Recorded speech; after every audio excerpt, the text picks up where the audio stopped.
What are you looking for? Welcome, God takes all. Great discounts, no door. Yeah, mafia so.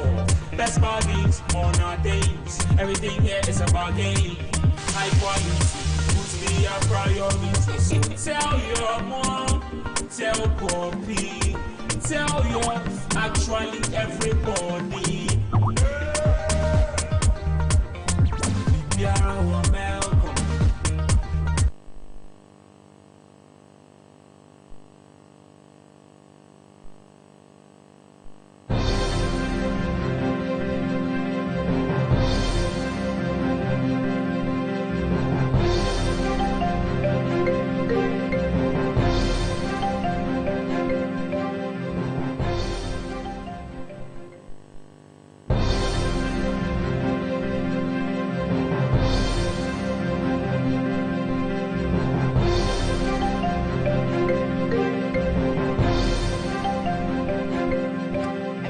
To you, and this is news on Pan-African Television. Today is the 19th of May 2017. Coming up in today's headlines, Zoom Park opens behind the Achimota bus terminal. FDA arrests fake doctor, and crop researchers warn Ghana. And in sports, Didi Dramani appointed as the new Black Queens coach. We'll be bringing you some more news. My name is Mavis Adamkite. We are streaming live on YouTube.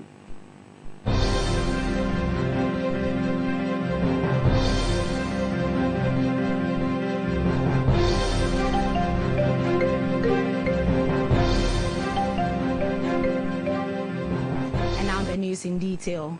The Ministry of Sanitation and Water Resources, the Accra Metropolitan Assembly, and the Zoom Park Ghana Limited, in collaboration with the Environmental Service Providers Association, ESPA, has marked a turning point due to their drive to keep the city clean and its people healthy. The managing director of Zoom Park, Mr. Yuksu Unao, said in an address that the commissioning of the Achimota Waste Transfer Station today brings to 3 the total number of waste transfer stations which have been constructed by the Zoom Lion Ghana Limited since 2014. He said this environmentally friendly facility will serve as a temporary site for municipal solid waste to improve collection of waste from households in Achimota and its surrounding communities. Visual and noise pollution shall be reduced by the way of using solid waste transfer station from waste collection vehicles. I would like to express my sincere gratitude to all people who have contributed to the establishment of Zoom Park Achimota Waste Transfer Station, especially to the all staff of Zoom Park Group and Zoom Line Group of companies. The president of ESPA, Mr. Dr. Joseph Siao Ejipon, said this facility has been and still remains critical to our city's municipal solid waste management. He said he was told by some engineers on this project that this transfer station has the capacity to hold at least 1,200 tons of garbage a day, which means that over 100 waste trucks of various sizes can dump their waste at the facility every day. Waste management, you have a cycle of collection, transporting, and then treatment. The transfer station serves as a guard measure to solidify the full complement of the service of the waste management. Moving on, the Food and Drugs Authority has caused the arrest of a herbalist, Mr. Alex Kwejo Amponsa, who was recently on TV claiming he had the cure for various sexually transmitted diseases. Mr. Amponsa suggested falsely on a TV program that when candidiasis is left untreated, it progresses to gonorrhea, and after a while, it develops into syphilis before it grows into HIV. His supposed health education on television greatly misinformed the many who were tuned in, as he went on to invite anyone who had medical challenges to visit his herbal center for treatment. A video footage of his fake TV education, which went viral, got the attention of the FDA, who together with the Nima police effected his arrest. The FDA said the suspect, who is the chief executive officer of the Amponsa Herbal Clinic and Wuhao Nissan Company Limited, contravened sections of its regulations in the Public Health Act 2012 Act 851. The act clearly frowned upon open public advertisement of cures for sexually transmitted diseases and other forms of genitourinary diseases. A statement from the FDA said it was a criminal offense to advertise their treatment, prevention or cure for these conditions, and as such, Mr. Amponsa will be charged for engaging in criminal acts. Meanwhile, the Crop and Research Institute of the Council for Scientific and Research is warning Ghana about a narrow food base which could threaten the country's food security. The principal researchers of the Crop Research Institute, Dr. Emmanuel Otu, says a focused effort is needed to avert a future crisis. Dr. Otu explained that all the food types Ghanaians knew in the past are becoming defunct. He stressed that the country needs to expand its food base so that all times people can be assured of food security. The principal researcher, who is also the head of Yam Improvement Project, said he is excited about the successful release of 4 new yam varieties by the institute. Ghana is the second leading exporter of yam in West Africa behind Nigeria. 5 varieties of yam are mainly consumed in Ghana. These include water yam, known among Ghanaians in Ghana as afase or afase, which is also widely consumed in Burkina Faso, Cote d'Ivoire and Mali. The water yam is, however, prone to anthracnose, a fungal disease which attacks many plants, including vegetables, fruit and trees. The disease causes dark sucking scratches on leaves, stems, flowers and fruits. The CSIR Crops Research Institute, in collaboration with International Institute for Tropical Agriculture, has for the past 10 years worked on developing improved varieties of water yam with support from West Africa Agriculture Productivity Program.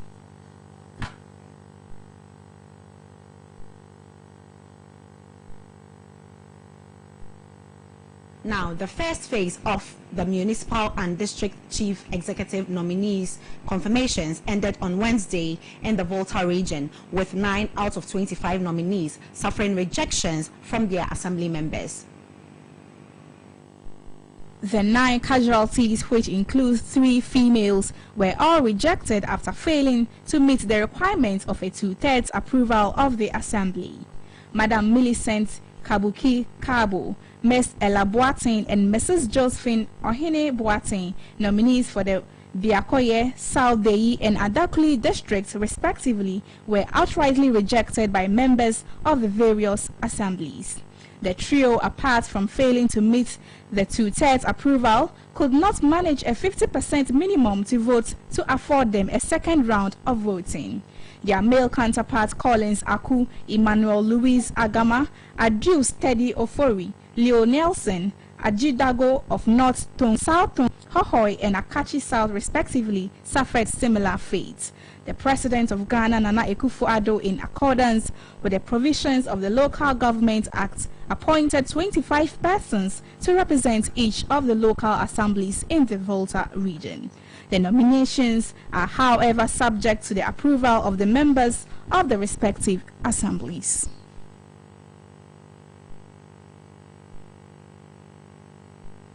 In other stories, a member of the legal team of the National Democratic Congress, Abraham Amauba, on Wednesday described the explanation given by the Ministry of Information for the discharge of the pro-NPP vigilante group Delta Force as a cook and bull story. The members of the group were standing trial for forcibly entering a courtroom in Kumasi and freeing some of their members who were in lawful custody.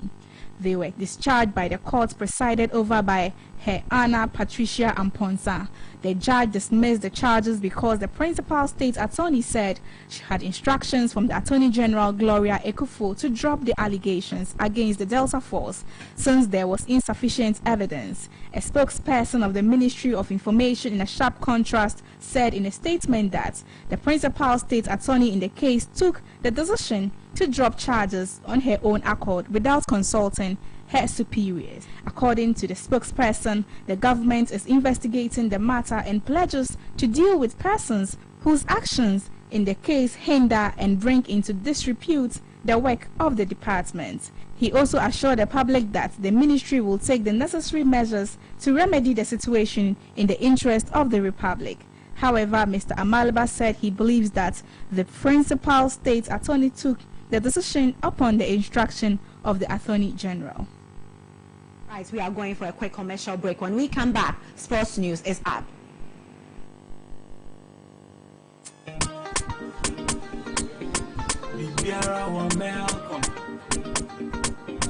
Luciano le no fiano ye what are you looking for? Welcome, got it all. Great discounts, no door. Yeah, mafia so. Best bargains on our days. Everything here is a bargain. High quality, puts me a priority. So tell your mom, tell Poppy, tell your actually everybody. We are our welcome.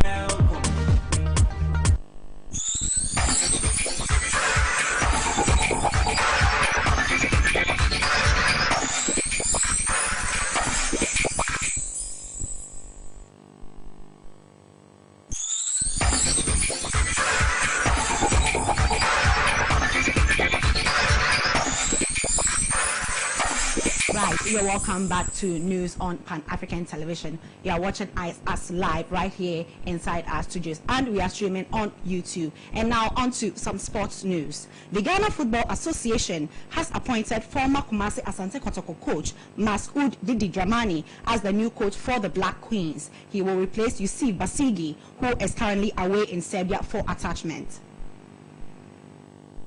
Dramani, who made history with the national under-17 women's team Black Maidens after supervising the side to win bronze at the 2012 FIFA Under-17 Women's World Cup in Azerbaijan, will now take charge of the Queens. The 48-year-old, before his appointment, was in charge of the Black Princess team. He will be assisted by former Ghana female international Mercy Tego Kwaku.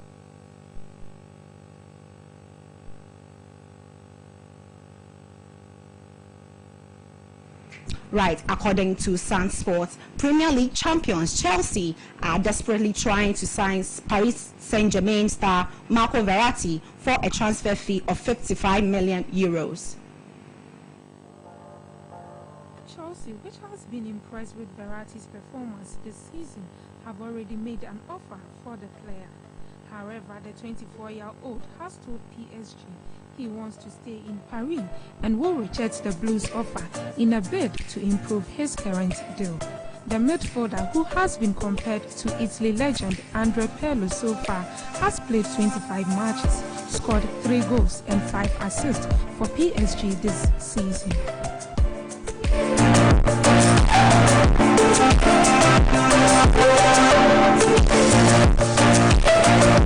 For today with News on Pan-African Television. But before we go, let's take a recap of our headlines. Zoom Park opens behind the Achimota Bus Terminal. FDA arrests fake doctor. Crop Research warns Ghana. And in sports, Didi Dramani appointed as the new Black Queens coach. My name is Mavis Adamkite. Do stick with us as we bring you the entertainment news.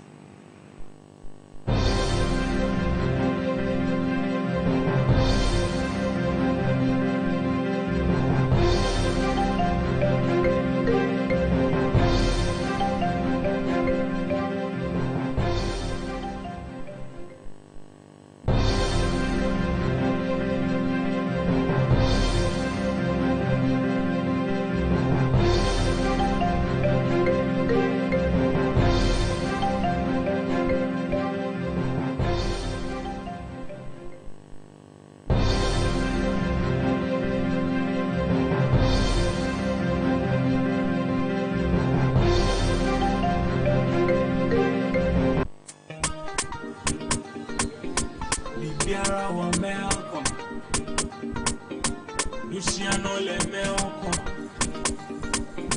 No fear no ye melko.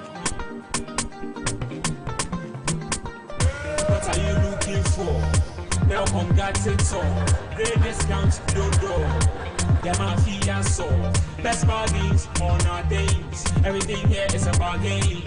High quality, must be a priority. So tell your mom, tell Poppy, tell your actually everybody.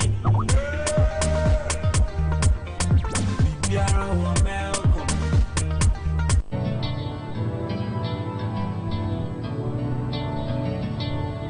It's a beautiful day. I'm gonna make most of it. It's a beautiful day, a day to share with you. You make my world go round. Yeah, yeah. It's really got me saying, let's go. Brings home happiness. Brings home happiness. Experience the wide range of quality and affordable electronics, phones, tablets, home and office appliances from NASCO. NASCO, bring home happiness.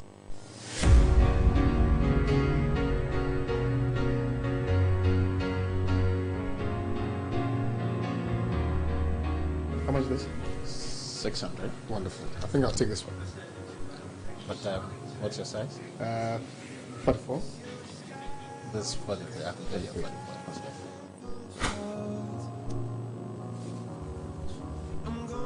This is the Man, your home of quality shoes from the UK.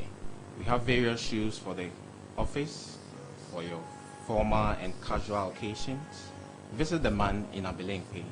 Our office is located just behind Aquatech. Our telephone numbers are 020-873-7166.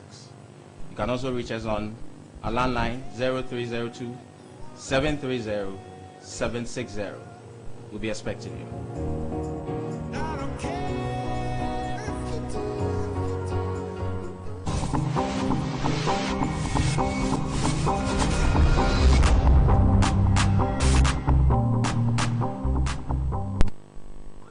Welcome to today's entertainment news. My name is Naya Chidi. We bring you nothing but the best of entertainment.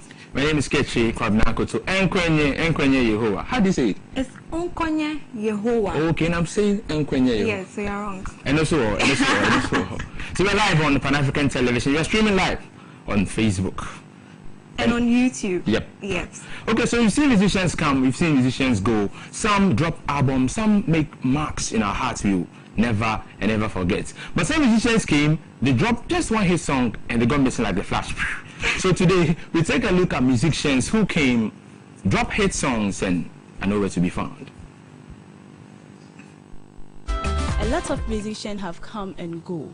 Some have been consistent and some got missing just after a hit song. This is a list of musicians who gave us one hit song and got missing from the music scene. Pastalini Akpadi is a Ghanaian musician who sang Most High God won the Gospel Song of the Year, as well as the Coveted Song of the Year award. After this hit song, he has not released again.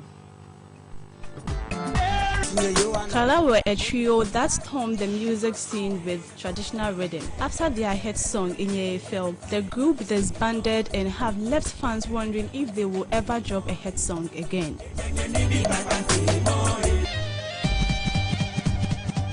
After gaining the love of Ghanaians when he contested in the reality TV show Mentor, Andy featured Samini on his hit single Sweetie, which got a lot of positive views from music lovers. But Andy wasn't able to keep his mark as the talented reggae dancehall musician and got missing in action.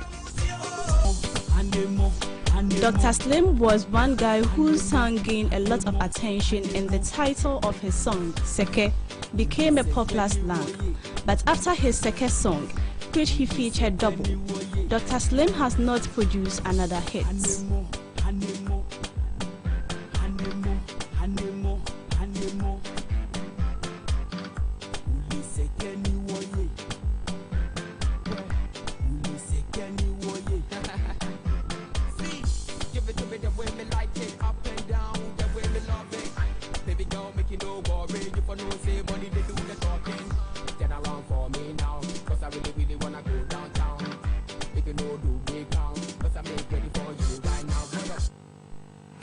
all other gods. That's the man I'm looking for. Where is Timmy Akpadi? Where is he? I don't know. I'm still looking for him. So Sure. please, if you see him, tell him Naya is looking for him. Anyway, it's Friday and we always do feature. And today we are bringing you a feature on Abrantie Amachi Dede. He's the only Abrantie in Ghanaian music.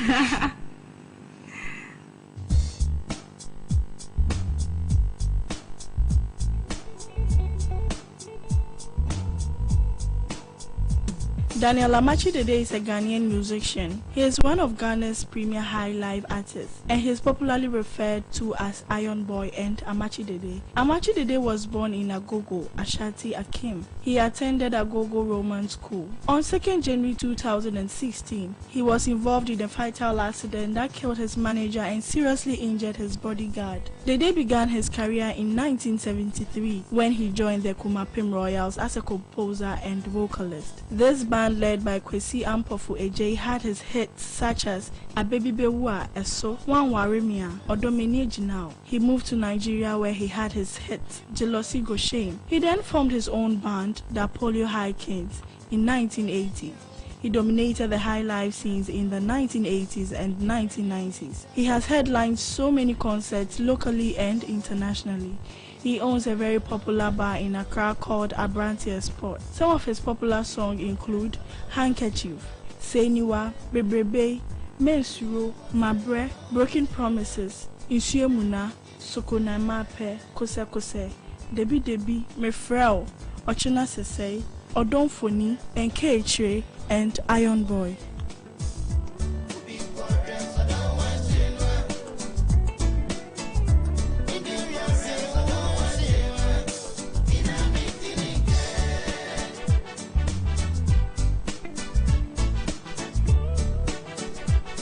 Abrantie Amachi Dede is a legend. So when you say his name, please put some respect on yes. it because he refused to go because his name is still Abrantie. R2G refused to go. Yep. Talk of respect. African music has gained the respect of the Western world. Just last week, R. Kelly was saying has done a remix of Davido's Eve. Yep. So the next Westerner to vibe on an African rhythm is British singer Rita Ora, and she was spotted jamming to Stonebwoy's song. You just check this short video.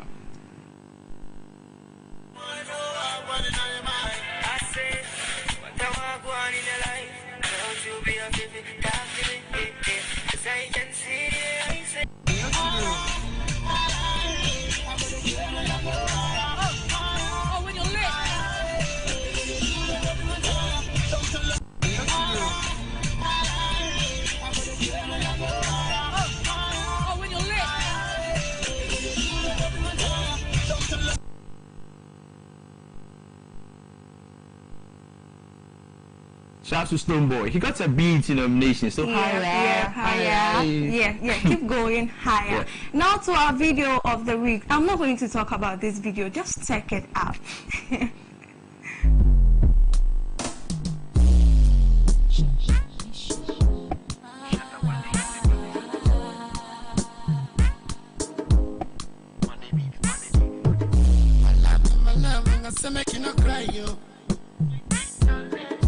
You the fast for me, I say challenge you the child.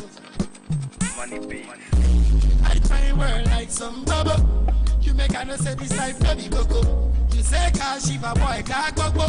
Me sumabo 14 I no more. You say you dey love my gorilla. Me too I dey love your vanilla. Mama mia. Baby girl I say low tempo, low tempo. My baby keep it on a low tempo. Low tempo, low tempo. Make me show them more. Show them more, show them more. Our style be low tempo, low tempo, low tempo. My baby, I like you. Only you every day I want to see from my side, oh. Passion, if you catch me, no be this time, oh. No be this time, oh. I be your mama and you be my daddy. I be one girl where you never know about me. You for know me, I know the joke. We are the best team, no love. So Shatawale and Shatamichi, are they the Jay-Z and Beyonce of Ghana music? Because Yesterday on social media, people were comparing Deborah Vanessa to Shatamichi. Shatamichi just started. Ghanaians, we beg you. We beg you. Don't spark up a beef. Don't kill Shatamichi's career because she just started. She just started. We beg you. And now to our funny video of the day.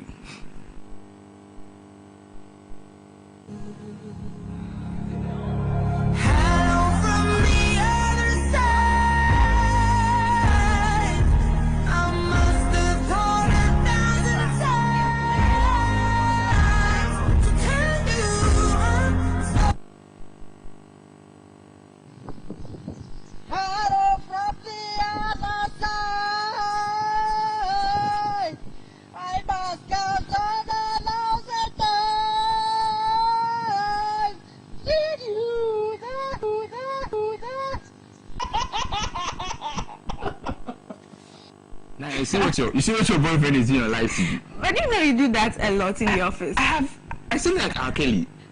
Our floor manager just confirmed yesterday. I seem like R. Kelly. But why don't you do this to me? Please, you do that a lot. I want to say a very big happy birthday to my sister, my big sister. It's her birthday today, Felicia Hansen.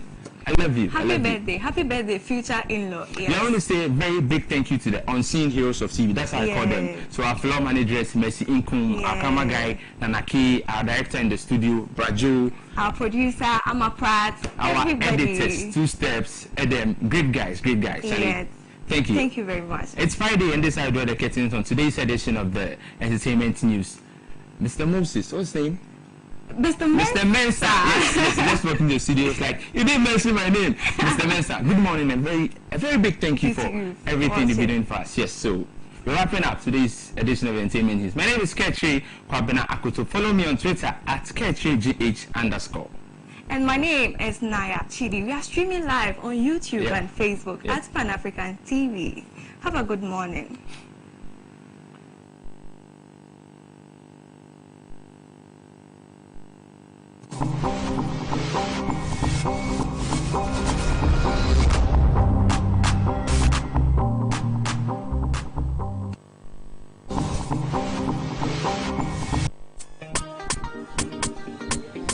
Bibiara wa melko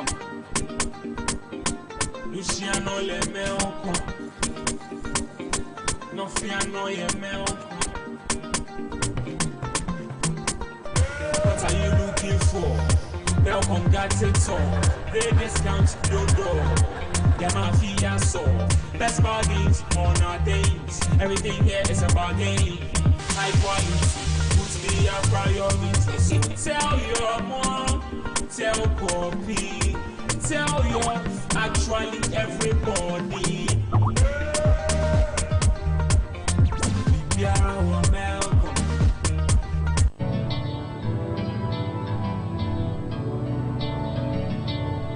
It's a beautiful day. I'm gonna make most of it.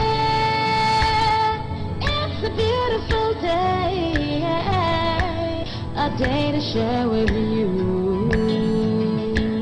You make my world go round.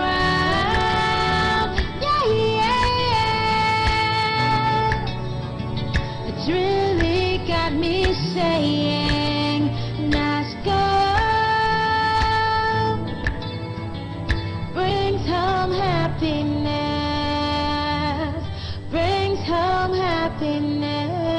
Experience the wide range of quality and affordable electronics, phones, tablets, home and office appliances from NASCO. NASCO, bring home happiness.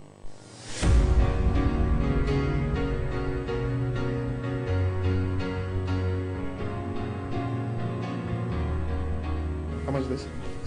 600. Wonderful. I think I'll take this one. What's your size? 44. This is 43. I can tell you 44.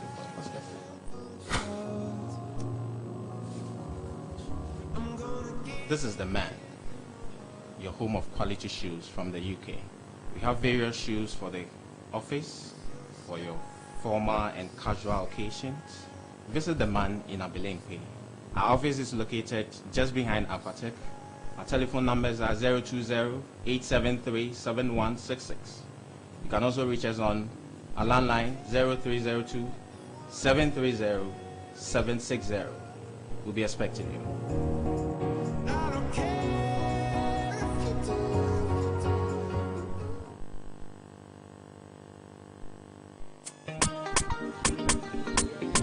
Bibiara wa melko Luciano le melko Nofiano ye melko. What are you looking for? Welcome got it all. Great discounts, dodo. Yamafia so. Best bargains on our days. Everything here is a bargain. High quality. Put me a priority. Tell your mom. Tell Poppy, tell your actually everybody. Bibiara Malcolm.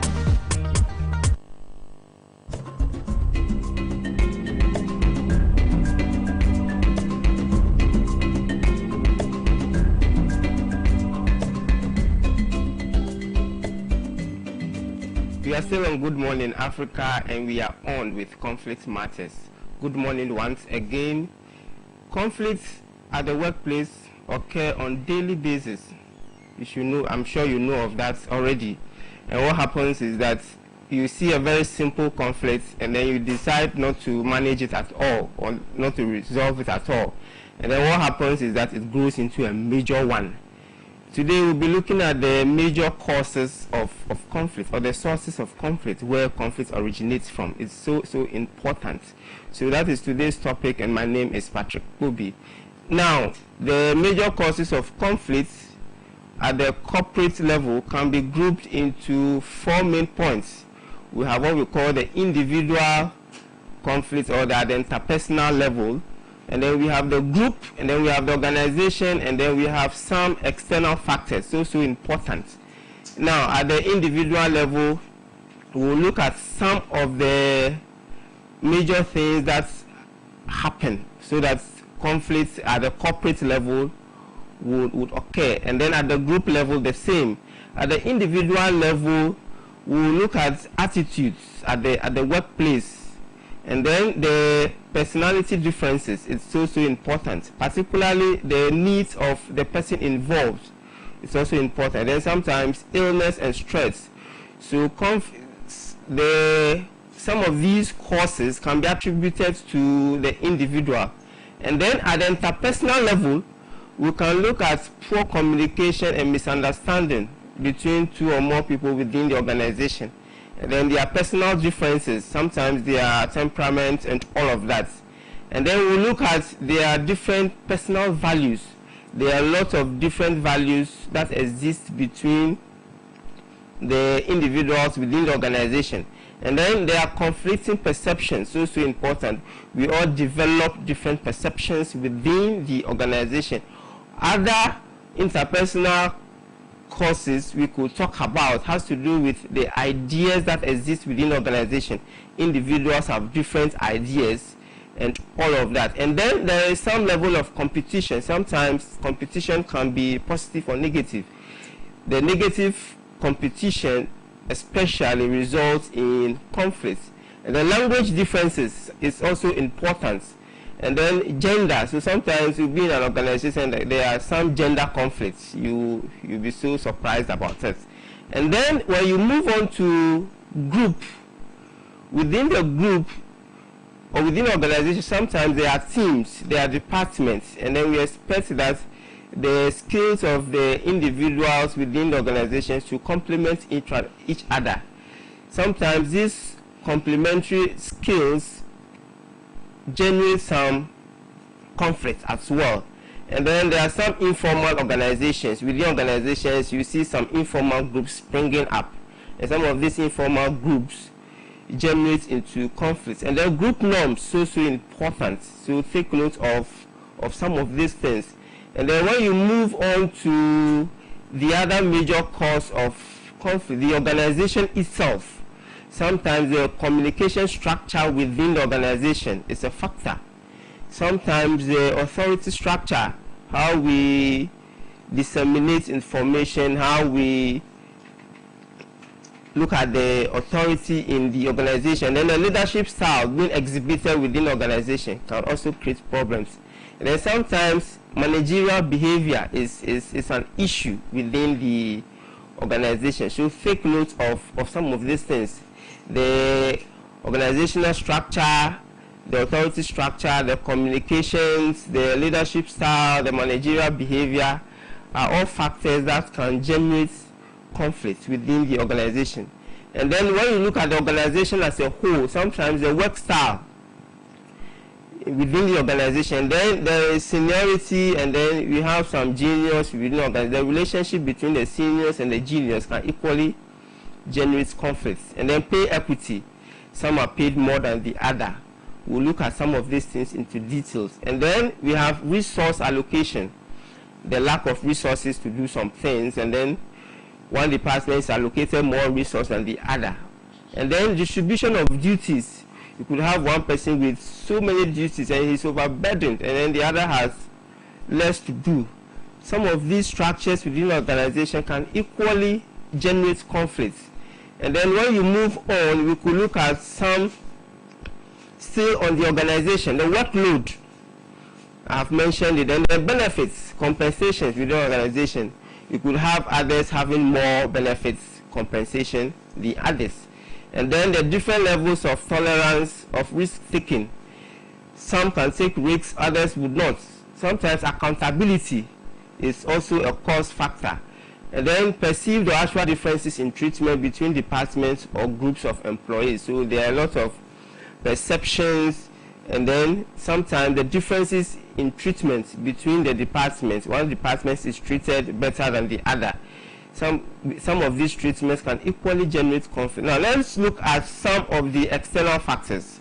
Now economic pressures, some of these economic pressures can generate conflict within the organization. So there's an external factor of economic pressure being exhibited within the organization. And then sometimes between clients and suppliers, there could be conflict, or between clients, between management, markets, marketers, and all of that. And then some political pressures as well. An organization with some political influence, some of these things can equally generate some conflict within the organization. And then we could also look at some special groups. These are external groups and that are putting demand on the management to exhibit some actions and all of that. Sometimes the change in government can equally create a problem. Funding levels, when an organization, especially a non-governmental organization, is no more being funded by some organizations, we could link some conflict factors to them. And then some public ideologies. The public has developed some ideologies towards a particular organization and all of that. All these factors can equally generate some conflict. So basically what we've been talking about, we said that there are some causes of corporate conflicts in which we can group them into 4 main groups. We look at the individual or the personal level, we look at the groups, we look at the organization itself, and then we also look at the external factors. It's so important to get to know some of these things. We will look at all these things in our subsequent segment into detail. So it's very important that you stay tuned with us. Thank you for watching this segment. My name is Patrick Kobe, and you are still on Good Morning Africa. Kwame Wisudanso continues after the commercial break.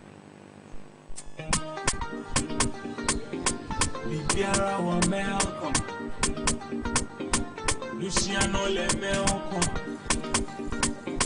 no fiano ye meoko. What are you looking for? Welcome, got it all. Great discounts, dodo. Yeah, mafia so. Best bargains on our days. Everything here is a bargain. High quality, puts me a priority. So tell your mom, tell Poppy. Tell your actually everybody.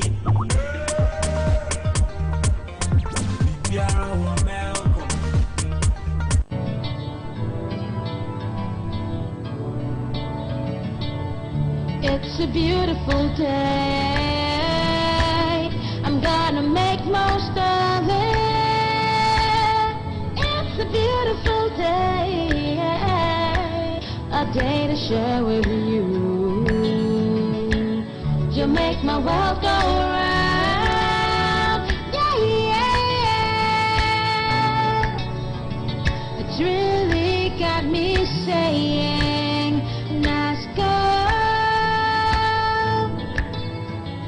brings home happiness,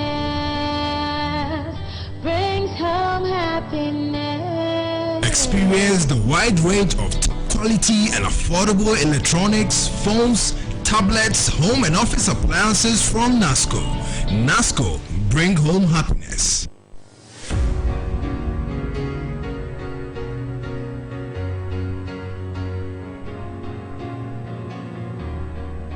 How much is this? 600. Wonderful. I think I'll take this one. What's your size? 44. This is 43. I can tell you 44.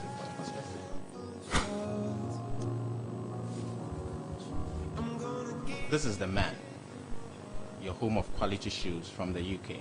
We have various shoes for the office, for your formal and casual occasions. Visit the man in Abilimpe. Our office is located just behind Poetic. Our telephone numbers are 020-873-7166.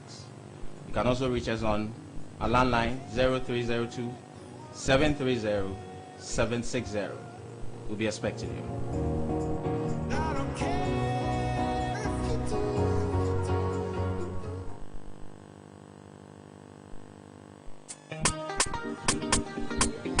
Bibiara wa melkom, Luciano le melkom, Nofiano ye melkom. What are you looking for? Melkom got it all. Great discounts, no door. Mafia so best bargains on our days. Everything here is a bargain. High quality, must be a priority. So tell your mom, tell Poppy, tell your actually everybody. Bibiara wa melkom.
Zozo, Zozo,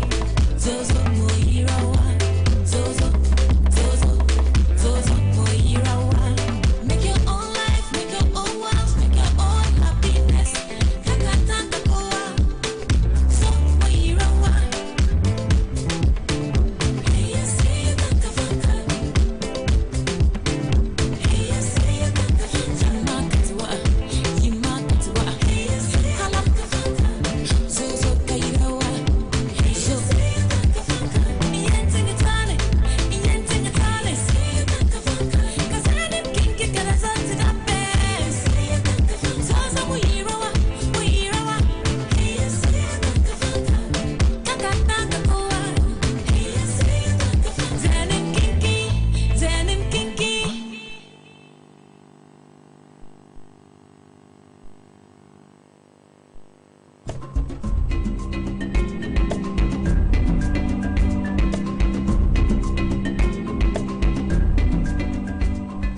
And if you're just tuning in, you're watching Good Morning Africa live on Pan African Television with yours truly, Kwame Owusu. Now, I'm super excited about today because I have a friend and a former colleague in the studio. She is a musician, and well, the interesting thing is that she's worked for most of the current musicians that you know, Becca, Ifia, Pauline Drew, everybody. Let me say good morning and thank you very much for joining us on Good Morning Africa. Thank you. You're looking young, though. Hey, you grow. You don't want to grow. It's not my fault. It's not your fault. It's just God's grace. Right. So I know you personally, but most people out there, I'm sure, are beginning to get to know who you are. Tell us, who's Lavisi? You know me. No, I know you, but you know, I'm sure my people out there. Some may not. So just share with us, you know, who you are. I know you're a superstar. It's a young artist, very serious, focused, and determined. Because you know me, you know my journey. I've been working for years, so it takes extra focus and determination to do that. To decide to do solo. How did you get into music? Because I know that in Ghana, it's not easy, you know, as it were, for people to survive or to, you know, to live off music, and especially so when you're not, like when you were not in the mainstream kind of music, you were just supporting Kujo and Cheese, you were just supporting Pauline Drews and etc. How did you get into all of that? I think we've been singing like when we were kids in church, but like not professional. Everyone does something in church, like when you're a kid, either Sunday school, drama play. So we were just singing for fun. But growing up, I realized it was something I really loved, and then I wished to pursue it. And then I got the chance to back certain artists. So that was when I started building my professional music career. That was Which musician did you start? You know, off Becca. With? Becca. Also, Becca was the first person you worked with. How did you feel at the time? Was she Becca? Yes. She was already a star. Yeah, you know, she started like big. She didn't really go through those. She had a good management, so she started really well. And then it was very exciting. And then in the end, I cried because the money that they paid me, I was robbed that night after the game. Yes. Tell me about it. You know Ashaiman. They took my bag, my phone, everything. So the excitement that I was going home to tell my sister that Ashaiman cooperative people are watching you. I know. I'm still in Ashaiman, and I'm proud to have grown up. Now you're happy staying there, and even without the Stone Boys and Ashaiman is still Ashaiman. Ashaiman is a place that you know. But how many years have you backed musicians? I think for about 6 years. 6 years. Yeah. That's a long time. So was it paying? Was it good enough for you? To me, it was okay at my level in life and and my responsibilities, and then like whatever, like my with me. Your upkeep it's really okay. Yeah, it's really okay for me. But others complain because maybe they have other like obligations. But to me, you're in school, you're doing your MPhil, so I'm sure the money must have been good. No, it's not because of the money. That's why I'm doing my MPhil. It's part of my decisions that I took, and then I really had to pursue it. Being no matter what, whether the money is good or not, it's something I really wanted to do. How would you describe the Ghana music industry? The Ghana music industry is a bit messed up. That's what I would say. What do you say is messed up? The systems are not.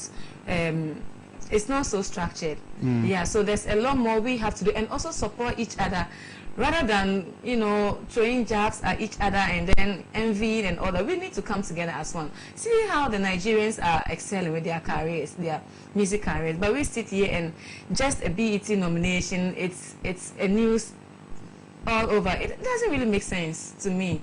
Seriously. Beyond the fact that there's a problem, with the musicians, you speak about structures. If you say structures, what do you mean? For instance, in Europe or the other developed countries, when you write a song and then you release it, there are really structures and then management and everything wise. And even with your management and all that, everyone knows the role they have to play. But in Ghana, most of your manager becomes your executive producer, your music director, and your everything, which doesn't really work that way. But under the normal circumstance, as an artist, you need a PA, a business manager, a road manager, music director, and all that. And then when work comes in, like bookings, they know how they apportion everything. Like money goes to everyone peacefully, and even future, like these royalties and all that, they really work outside. But in Ghana, we just say it. But in reality, you see these old musicians, and they are really not okay. They are really not okay. Like they are just cool, but they should have been richer or better than they look. Yeah. What do you hope to? I don't know how to ask this question, but what do you hope to achieve, or what do you hope to take out, you know, from the music industry? Because like you're saying, it's not really paying, and why would you want to get into it? I know it's not paying because I've had that experience before, and I needed to run quickly as fast as I could at the time, you know. But now it's paying a bit. I mean, Sarkodie, Shatawale, Stoneboy, EL, Floating Stone, all those guys are making it now, or Chiame Kwame, and so like, do you think, and even Becca Ifya, those guys are also making it. Do you think you can actually make something out of I think the music pays if you do it well. If you do it well, because what most of the artists look out for is fame. And then fame is different from success. That's one thing we should know. So if you are doing music because you want to be famous, you do it and you be famous and you have nothing. And then they start complaining it's not paying and all that. But if you really do good music, you might not be that famous or very big instantly, but with time, I think it really pays. Whoever says music doesn't pay, it's not true. I think it pays. And moreover, too, I'm illiterate, so at any point in time, I can decide to go into something else. But music is like work and happiness for me. At times, it's not all about the money. You know, yeah. But in this country, now it's all about the money. But well, I beg to differ on that particular subject. but let's move on. What informed the decision to want to now get into mainstream music? Is it that it was not you thought you had done backing for 6 years and that now you wanted Ghanaians to feel you? Because I know even at the time when Becca sang, is it with Kona? I think you did about 90% of the work on that particular, that particular single. Do you think you've paid your dues enough? So for which reason you feel now you have to just, come out and then put your song out there for people to know the vocal prowess that you possess? No, I don't think so. Even now, when you call me to come and back you, if you are a credible artist and you call me to come back you, as much as I have time, so long as I have time, I'll jump on and do it. It's something I've always wanted to pursue, but it's time. It's time and readiness. I felt that, okay, I was in school and I couldn't combine. Undergraduate is quite demanding and all that. And even now, I'm done with my coursework. So I felt that, okay, I can really combine it with my research work. And then psychologically too, before, I felt I wasn't ready for it because it takes more than just knowing how to sing or having a good song to survive in the Ghanaian music industry, because you need to be psychologically strong to go through things that may come up and all that. What things specifically the media is crazy too in this country. So if you're not a strong person, you might not have a good experience with the media. So I felt I wasn't ready, I wasn't strong enough psychologically to face all those things. But now I think, this time I'm ready for it. So now you're ready for it. Now you've released a very brilliant music video. I personally do love that particular song. I think it's it's very African and it represents who you are. Is that the brand that you want to project? Yeah, I just want to be myself, who I am. You are music from the is it Upper East? Upper East. Zebila, right? Yeah, Zebila. Fantastic. So tell me about this particular video. Tell me about the song. What inspired the song? Why did you decide to do this kind of video? Tanka Fanka was taken out of the Hausa where Kari Katanka, and Kari Katanka means Mentiobia. Yes, Mentiobia. And then as artists, sometimes we try to play around with words and then to see how it fits into our music, make it nice. So basically, Tanka Fanka was taken out of Kari Katanka. Don't mind and don't watch anybody. Just stay focused. Looking at my background, if I had listened or watched the things that happen around in Ashaiman, I would have kept myself there, and then I wouldn't have, really gone out to be who I am today. So I just, it's like a motivation to anyone, wherever you are. Don't let your environment, influence you or determine who you are. You can make it wherever you are, whatever your background is. You can still be who you want to be. So basically, that's the inspiration for this. But how's the song doing so far? It's doing well. Yes, as new as I am. Yeah, the responses are amazing. You're getting shows now. You're getting a bit of not yet, but they will. They will come in, of course. And I think that the people in Upper East region should hold your own, you know, and make sure you support Lamisi to the fullest, because she's representing something which is great. And I think everybody in Ghana must support, you know, this lady who has a lot of good to offer to the music industry. Are you happy with the way Obra is running the industry? I can't tell. You can't tell. I mean, it's mixed feelings. So just give us a bit of both. Well, the mixture. Give us the positives and the negatives. I've not been into it, so the details I can't really tell. But are you happy generally? I mean, if you sit back, it's in the pipeline, so you can't really. Well, the pipes are always choked in Ghana. Yes, one day will be there, no, not pipe. Everything is in the pipeline. Yeah, so I'm sure maybe it's in the pipeline. Yeah, but generally, are you elated about how his you know, managed I've not benefited in any way from his how do you call it? Yeah, not even only him, but all of them, because I registered for something. They said you get a card and all that, and I didn't really see the essence, because you need something, you go there, and then they have to make you go around. So personally, I haven't. Maybe I'm yet to. Very well. Let me see, we have to run away, but that's your camera. Give us some freestyle of this particular new song before you get out. Make your own life, make your own world, make your own happiness. Kakatanka koa, zo moirawa. I'm done. How can you be done? How can you be done? When I started, no, I was just warming into it. Just maybe a little more, a little more. Hey, I say I thank a fanka. Hey, I say I thank a fanka. That's it, the chorus. Hey, I say I thank a fanka. I can see Lawrence is smiling this morning. Thank you very much, Lamisi, for your time here. Thank you so much for joining us. Now, viewers, we'll go for this quick commercial break. Don't move an inch, because the newspaper review segment is up next. And you want to see the Proverbs man. Today, I'm ready for him. My first proverb for today that I'm using to face A.B. Fuseni is that if you want to know the size of your belly, bend down to lace your shoes. I'll be right back after this commercial break. Stay with me.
Luciano le meoko.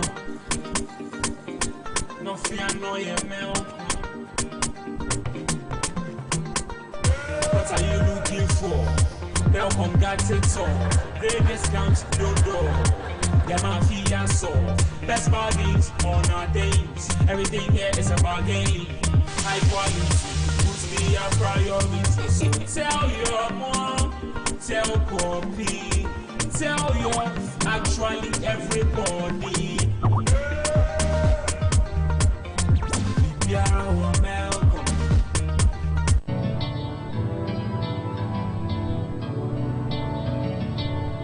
It's a beautiful day. I'm gonna make most of it. It's a beautiful day. A day to share with you. You make my world go round. Yeah, yeah. It's really got me saying, nice girl. Brings home happiness.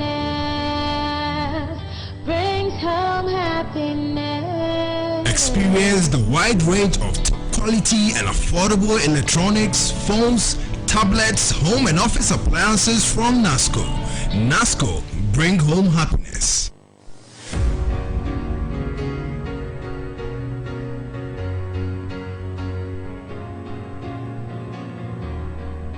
How much is this? 600. Wonderful. I think I'll take this one. But what's your size? 44. This is 43. I can tell you 44.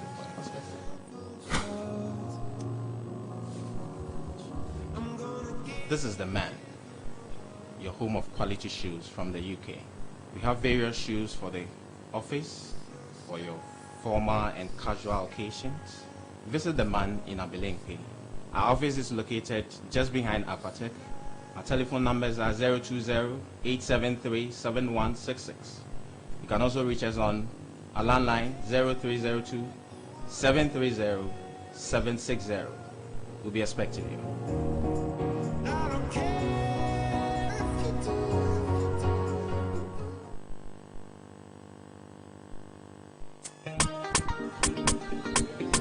Bibiara wa melko. Luciano le melko. No fiano ye melko. What are you looking for? Welcome, got it all. Great discounts, no door. Yeah, mafia so. Best bargains on our days. Everything here is a bargain. High quality, puts me a priority. Tell your mom, tell Poppy, tell your actually everybody. Bibiara wa melko.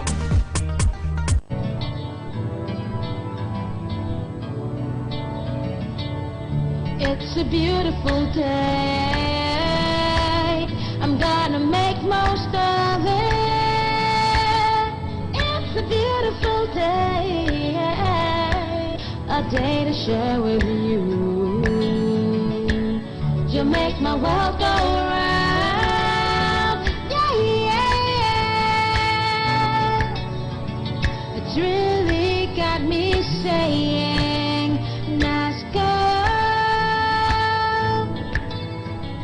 Brings home happiness.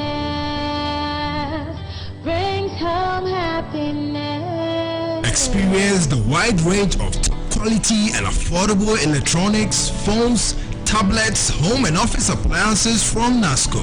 NASCO, bring home happiness.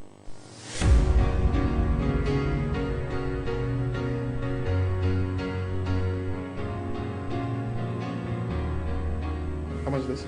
600. Wonderful. I think I'll take this one. But what's your size? 44. This is 43. I can tell you 44.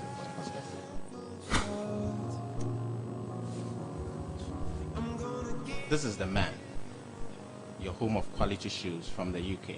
We have various shoes for the office, for your formal and casual occasions. Visit the man in Abilingpe. Our office is located just behind Aquatech. Our telephone numbers are 020-873-7166. You can also reach us on our landline 0302-730-760. We'll be expecting you.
Strong tower, redeemer, he's a king of kings.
When the father go that here on the side, nobody coulda come and trample over me. So it's just sweeter than life of a man.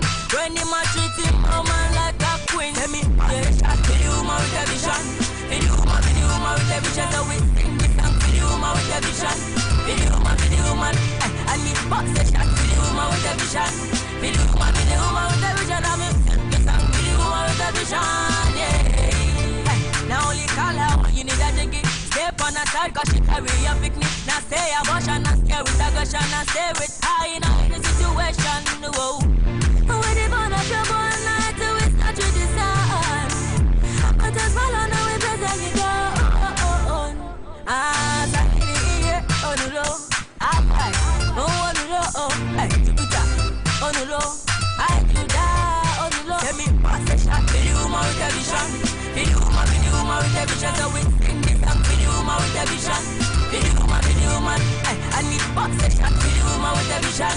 Video my television. I'm in this song, video my television. Yeah. Watch the woman go higher. Do the game I go harder. Got with the on fire. What them and them I go do so we see a pan better while we push pan further. Then I go turn up tighter. And we are go running at the center. Come on, tell me right, we will go back by ten. And Rocky of the band, Miss you of the band, of the band. When I go of the band, pass the shot, video my television. Video my television, so we sing this song, video my television. Video my, I need box the shot, video my television. Video my television, I'm in this song, video my television, yeah. Send me box the shot, video my television. Video my television, so we sing this song, video my television. Video my, I need box the shot, video my television. Video my television, I'm in this song, video my television, yeah.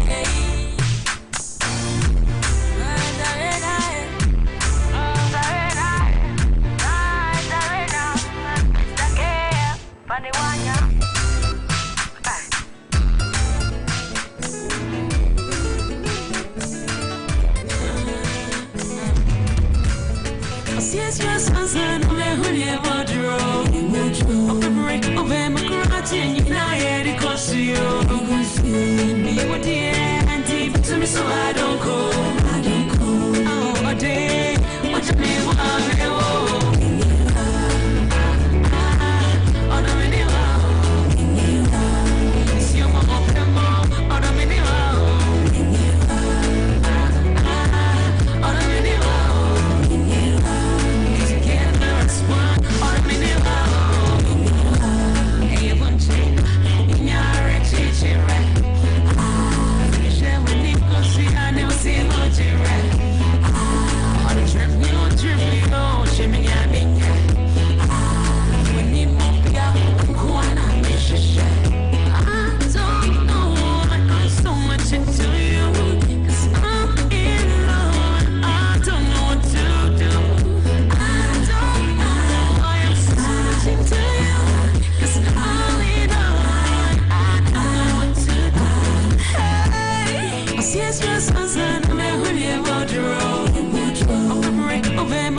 so I don't go.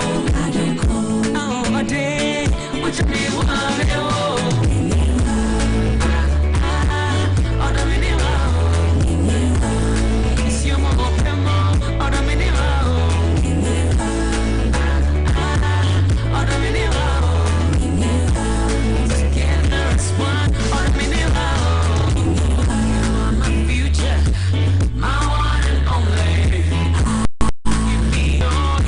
Never leave me lonely.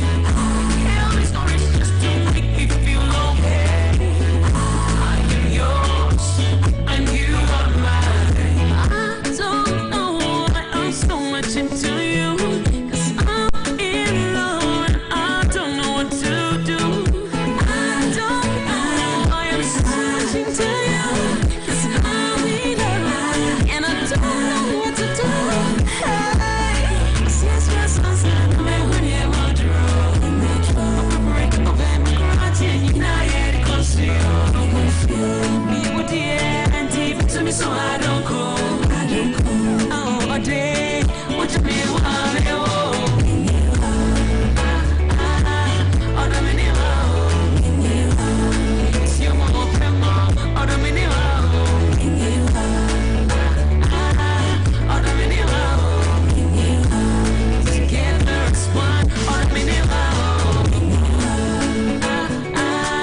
This is a good dog.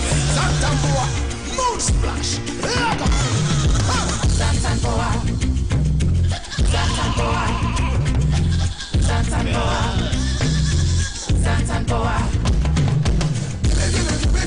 Santamboa. Sasa amar sasa kalini. Santamboa. Sasa amar sasa kalini. Santamboa. Santamboa. Santamboa.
Santamboa.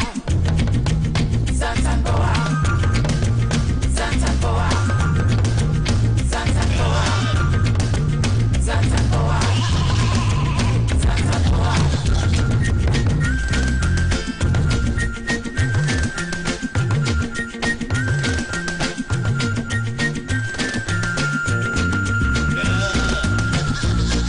Santamboa.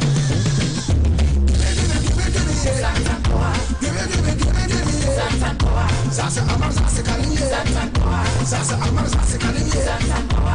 Santamboa.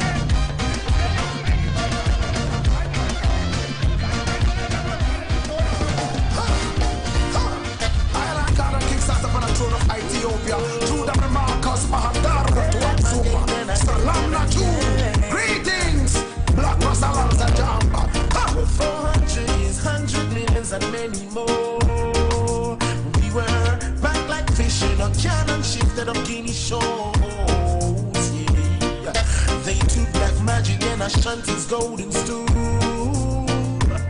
Oh yes, we wreck the plantations and never get no pay. It's a full-time no, we set to the score. Yes, a full-time no, black people should know. Africa, you're not royalty. Africa, you're not royalty. Mama Africa, you're not royalty. Africa, you're not royalty. You see, a nation without any mystery is like a tree with a root. That kind of tree could never bear no fruit, Mama Africa. Before we dance abroad, we got to learn to dance us a yard. Divide and rule could only tear us apart. The time has come for I and night to I night. Hakuna Matata, make you stop all the fight.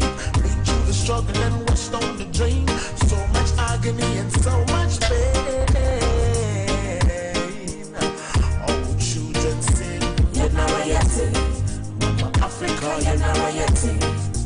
Africa, Yenarayati. Africa, Yenarayati. Yo, as a people, we once lived in peace and harmony. The wicked pale-faced man ransacked the rank and file with anarchy. Papa was slaughtered like a goat in a butchery.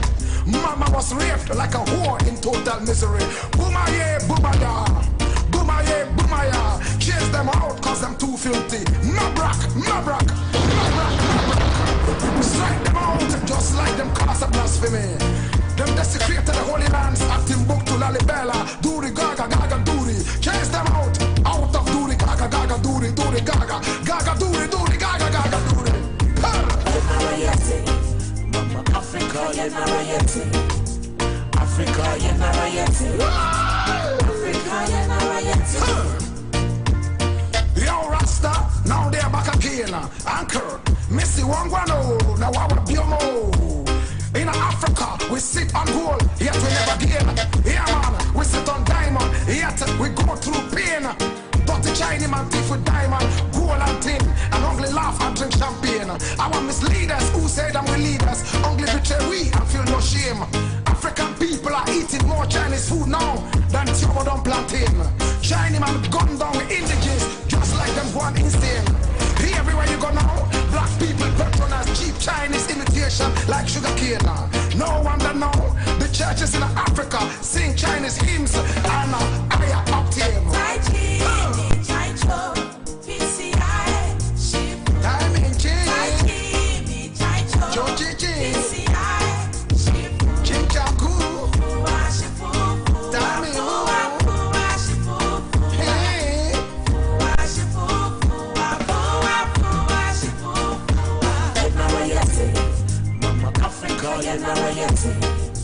Africa, Yenarayati.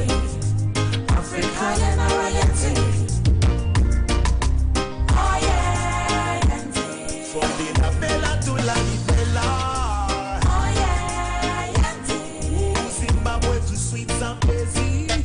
Oh yeah, Yanti. Can't forget about you, Equatorial Guinea. Oh yeah, Yanti.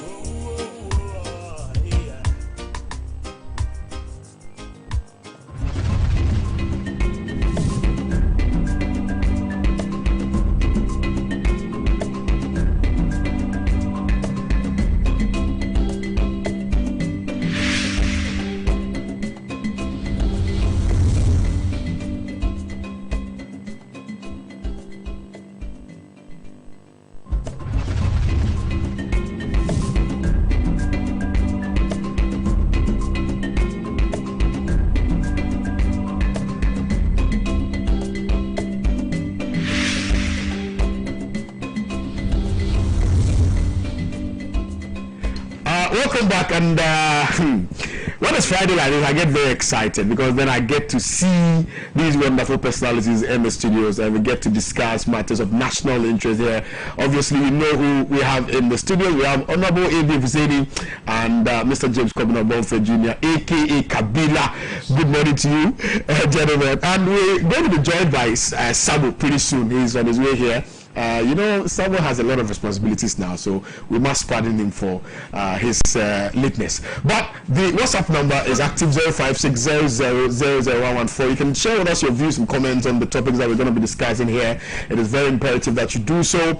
Like I indicated before the break, today I'm poised for action and I'm ready to face the man with proverbs. Mine is, if you want to know the size of your belly, bend down to lace your shoe. That is a starter. And whether A.B. Fuseni likes it or not, I'm facing him squarely.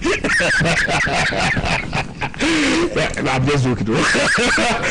Well, so we're going to be looking at some very interesting stories here. Obviously, an African story would be the starter. We're going to be looking at what AU has been saying in respect of Gambia. Now, AU is saying that they're going to help establish commission to probe past atrocities. And I think for the first time, I'm super excited about about the decision that has been taken by the AU in respect of bringing sanity to the democratic dispensation in the Gambia.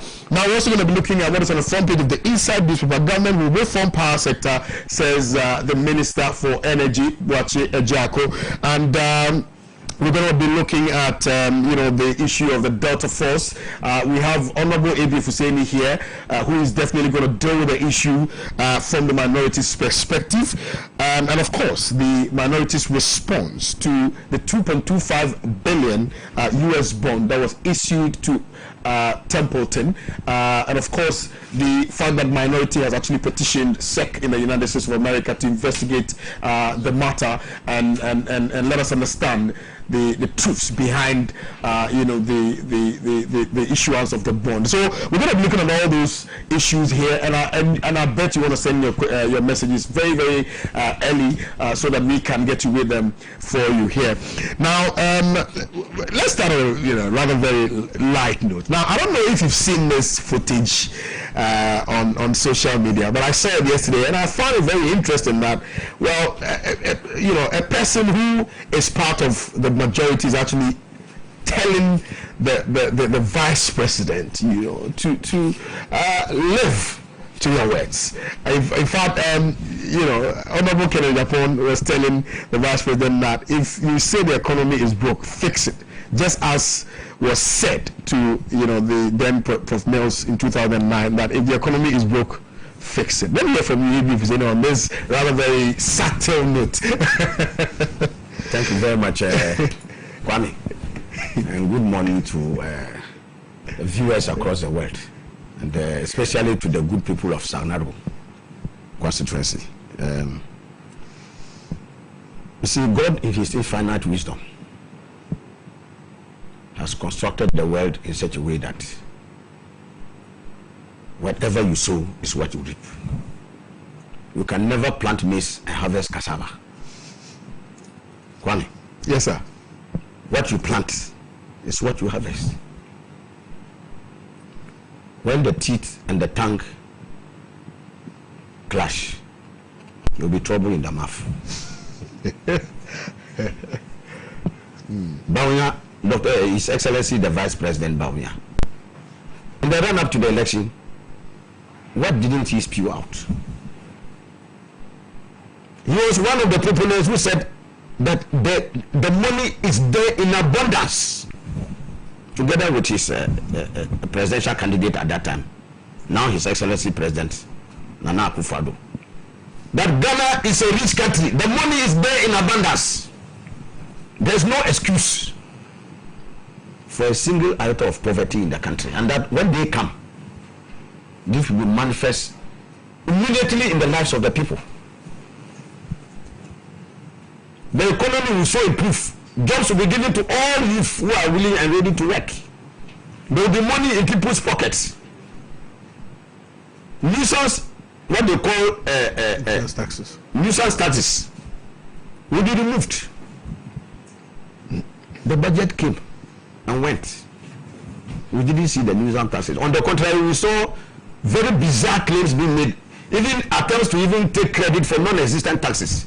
And I hear they continue to misadvise the president to use those, say that Kaya tax has been abolished. Where is Kaya tax? They should tell us which parliament passed a tax called Kaya tax. There's no tax like that.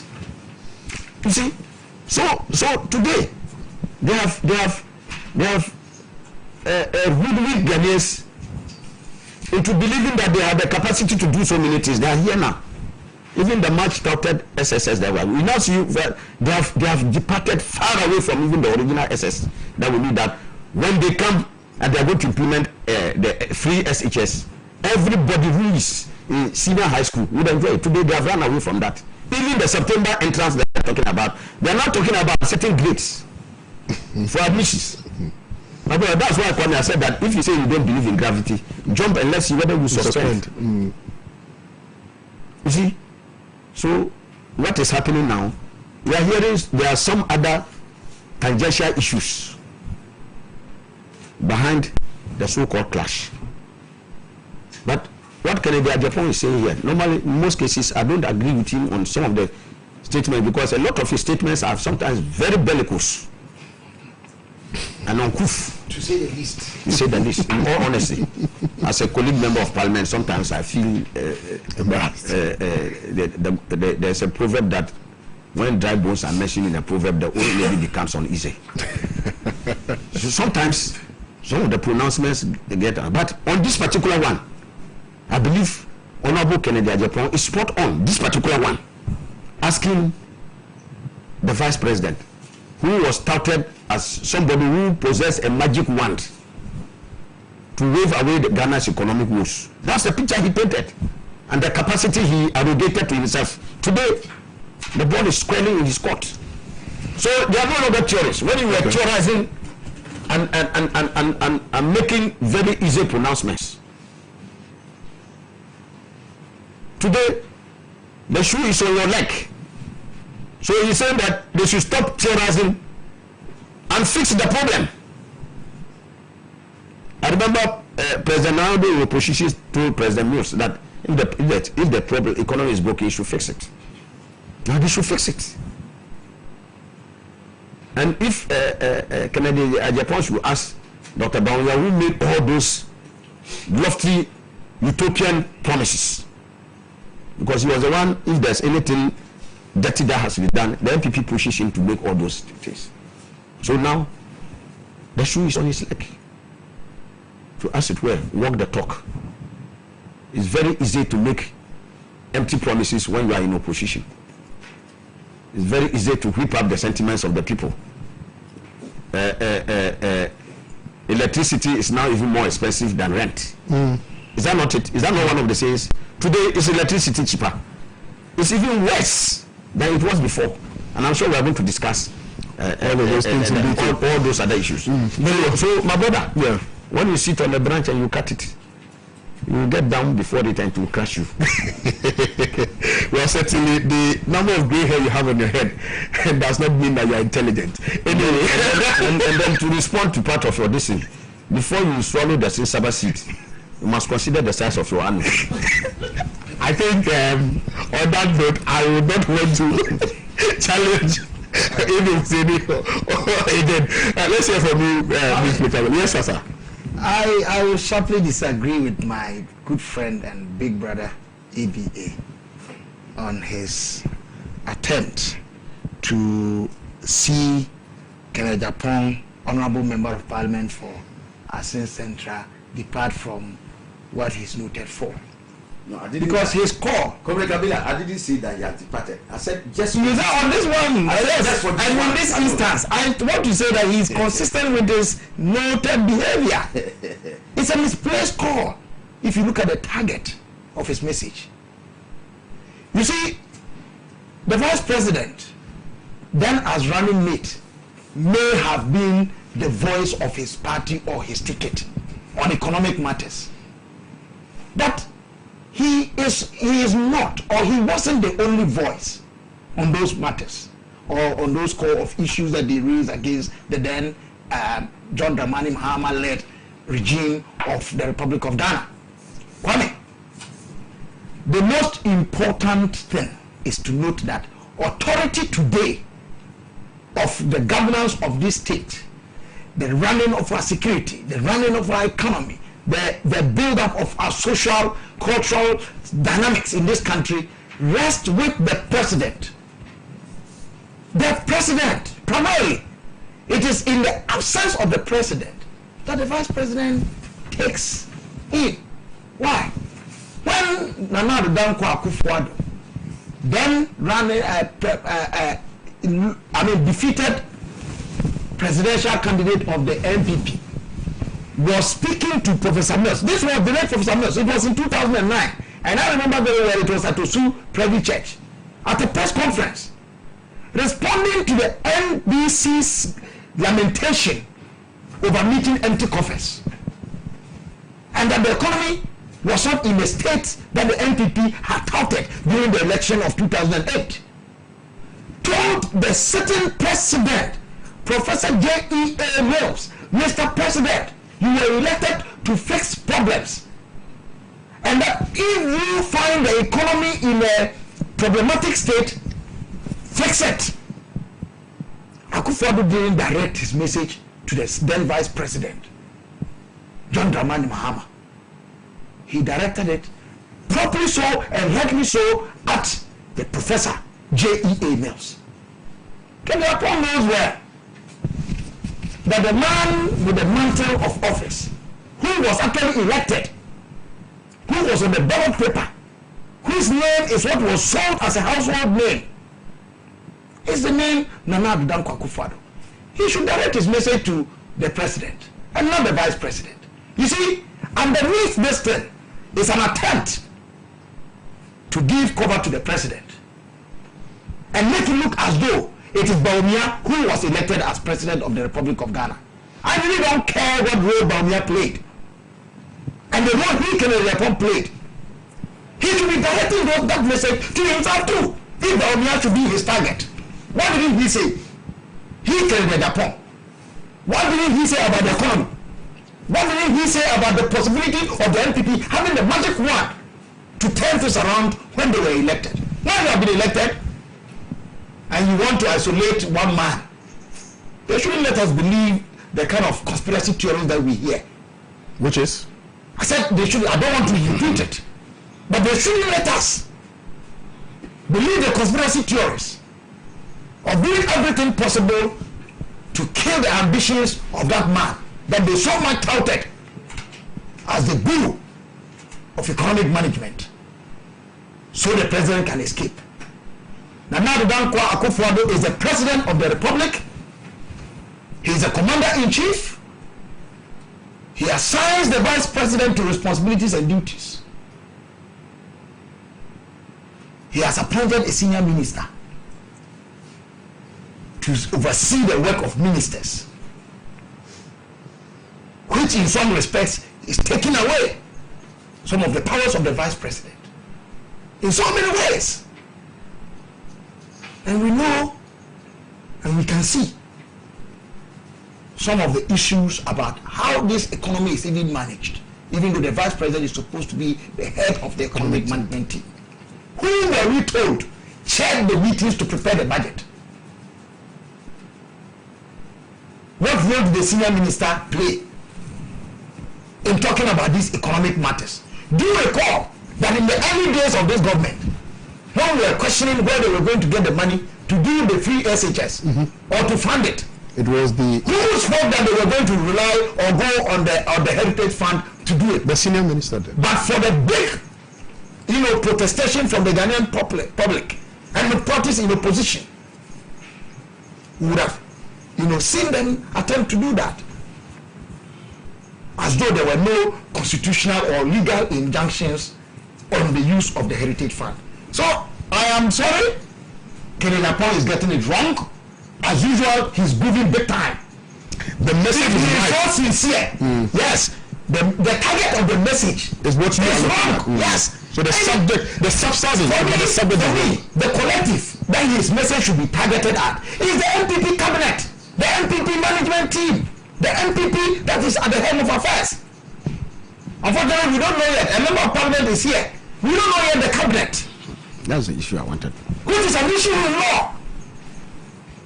It is not for nothing that the framers of our constitution, problematic as the constitution may be, they put a ceiling, a lower limit and an upper limit on what number of ministers should constitute the cabinet of this country, including the president and the vice president, 19 most. So if you do the calculation, it means that you can have 17 ministers who go to cabinet and at least 10.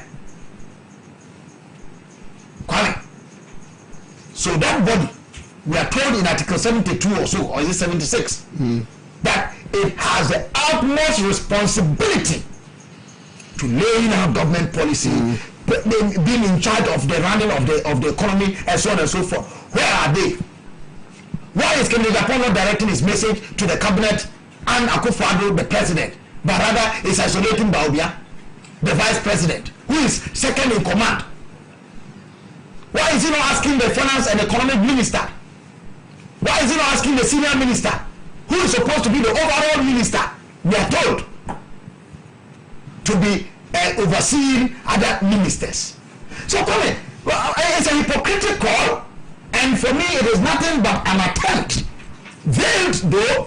veiled, to apportion responsibility at the wrong target. Okay, and in this case, the vice president. And that is why I want to caution that they shouldn't let us believe some of the conspiracies that we are hearing. That they want to kill that man's ambition even before they do 2 years in office. I agree with some aspects of Comrade Kabila saying and disagree with some of them, because it is not a wrong target. You can argue that it should have been expanded to include, of course, the man to whom the mandate of the good people of this country was given, the president. I agree with that. But to cite Dr. Bawuya for this, it's not a wrong target. Dr. Bawuya is certainly not a wrong target. If you sell yourself for halfpenny, they will buy you for nothing. I've been saying that my brother Sabu, welcome. He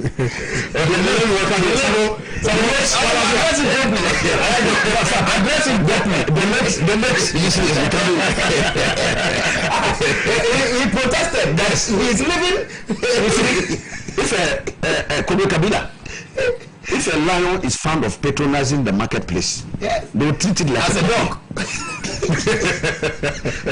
In the run up to the election, like I said, and even after that, how come the president of the republic was not made to come and sit on radio and put up 103 so-called achievements within 100 days? Very funny. Some of them including nursing training forms which were touted as achievements. Incredible. Who did that? Who did that exercise? That's why I'm saying that if you cheapen yourself like that, they will buy you for nothing. We are talking about even chairing cabinet. Who is the chairman of the economic management team?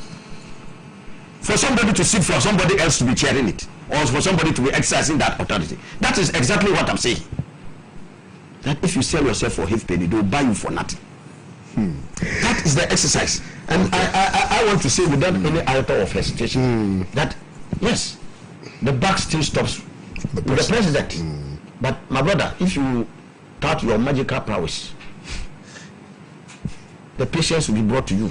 It is on the day of healing that we know your real prowess. Well, I think it would be a good thing to give Sabo some 1 minute, to talk about this issue. Now, Kennedy Japon has been talking, and I'm sure you've heard or you've seen or you've been told about his utterances in respect of the economy. Indeed, he has directed a certain call to the vice president. It's an attack. Wow. He has attacked the vice president that he will fix it if he says the economy is breaking. You want me to embarrass you are trying to influence the caveat you gave us to speak on. So don't be unfair to my brother Sabo before I said the name of I didn't use the word attack, but of course that is his advice that if the economy is broke, the vice president should stop talking and get over and done with the theoretical aspect of it and then fix the economy. He's behaving as if he's on campaign mode. Please, let's hear something. And please, because this one come access, so I'll give you 2 minutes. Okay. That's okay. Even tell the pen. I don't know. But so this is the reason why my brother could not just shout. Sounds surprising. That's a nice way of entering the discussion. Anyway, good morning to your cherished viewers. And I must apologize. No, they are our. It's not our. Yes, our viewers. They are asking of you. Yes, and I apologize for my late coming. No, absence. So it's your last week, right? In fact, my other brother has been me. A lot of things are on my list. You have to go and confirm other. That is in Tema, I know. That is it. Talk of the economy. Yes. I don't see any problem as we speak now. And as the vice president has been saying, no, there are certain indicators that we pointed at the time of campaigning, that these are the areas that the government need to tackle in order to shape and cushion the economy. And indeed, when we came into power within the first quarter of our decision, we were able to tackle most of them. And as we speak, some of the indicators are now stabilized, and some of them keep on improving day in, day out. And definitely, if you want to take off at an airport, first you need to prepare the grounds, the tarmac. If the tarmac is not good, definitely your takeoff and your landing will not be good. So definitely, if you want to actually boom the economy, there are certain key factors that we need to look at. First, the city itself needs to be respected in the world market, and then we should restore confidence of investors in the city, which we have done as we speak. Many people even today are afraid of even saving their money in dollars and the rest due to the performance of the city on the market. Secondly, inflation. Inflation also affects the value of the city and the performance of the city on the market. We've been able to tackle that one. As we speak today, the arrow is pointing downwards. It keeps on going down as we speak today. Quite apart from that too, if you also look at interest rates and exchange rates, all these things are the key indicators that we need to look at. And all of them are also in the positive direction. So definitely, but let me say something, that if you do not know where you are from, you will definitely not know where you are going. So as much as we are tackling the problem, we need to let Ghanaians know where we are and where we are going. So it's not that Bawumia is complaining, but he's just briefing Ghanaians. This is how the situation is. But inshallah, we are on course. We are fixing it day in, day out, so that the people can appreciate that indeed we started this way, but today we are here. At least progressively we are making. Is it that Kennedy Japan? This is a deliberate. No, I think Japan, frankly speaking, most of in the north, most of his comments I don't like it. But sometimes too, you see, most of the things he says are true, but it's raw. He doesn't actually try to maybe add some flesh to it, make it look nice, and then this. How do I get him? But most of the things, in fact, they are hard truth that he normally says. Including this one. No, let me come. This one, of course, maybe, I don't know his understanding of the economy. Maybe he didn't get it right. But the point is, I think he was not wrong if he said that you've been complaining that the economy is broke and Ghanaians have handed over to you. So it is time for you to fix it. That is his view, and he's a Ghanaian. Besides, there's a member of the is too much. But Ben has been talking too much. That's what I'm saying. That is his style. How do I get him? His style is that I don't need to just hijack everything. It's the people who give me the mandate, and I'm working for the people. So periodically, I need to be reporting to them the situation on the ground, and that is exactly what Dr. That's exactly what Dr. Bawumia is doing. Says Sabo, and just you see, you know, that's why I was asking that you let him appreciate the case, the premise on which the attack we were talking. You see, not the attack. The point is that Kennedy feels that it is a responsibility of Dr. Mahmoud Bawumia, the vice president, to fix it. You understand? But here, Sabo has just enunciated a number of points to show that the vice president is actually working, contrary to what Kennedy Japan is saying. That the vice president is not just talking; he's also working. So you see, how does that situate or position Kennedy Japan and its attack on the vice president? Needless. I see what you mean. It's not because I mean, we were here. He is falling short of very bad. We were all here when the vice president as part of the achievements. He in 103 or something achievements he initiated that they have arrested the city and the keys with the IGP. The city is falling again. Go and check the city. Go and check. Now let's move on and look at some other stuff. This is started to fall. This is stolen now. But always for the achievements. But we're just working at the office of that. Let's move on and look at some other stories there. Now, this was just a teaser, but I think I like it anyway. Now, let's look at what is happening in the Gambia briefly. I mean, just 2 minutes of this issue. AU to help Gambia establish commission to probe past atrocities. And I want to start with you, Comrade Kabila, on this particular issue. The Gambia? Yes. I mean, I think it's a matter that has been lingering. Remember, it became a campaign issue in Ghana as to who started what efforts have been made. But first we must condemn the inhumanity that was visited on fellow Africans who found themselves to be in the Gambia at the time. It was Yaya Jammeh who was in charge. Don't forget that some Gambian citizens themselves were to suffer in the hands of the, if you like, unruly dictatorship of Yaya Jammeh. And I say this without any fear, because the man even manifested it when the people had so decided to get rid of him as their president in an election. It took the intervention of the AU by some attempt of force. The United Nations had to come in to make sure that Adama Barrow was properly installed as president, elected by the Gambian people in an election that was not even contested properly in any court of law, even though there were insinuations at attempting to protest in a court of law. It is a dead matter now, and in the end the Gambian people did the proper thing by getting the man properly and officially installed in the Gambia, better than what they did in Senegal under the circumstance. But I must also appreciate that those who handled that particular arrangement were tactical. But for the installation in Dakar, maybe he wouldn't have triggered or told Yaya Jammeh that the world was not going to countenance his nonsense.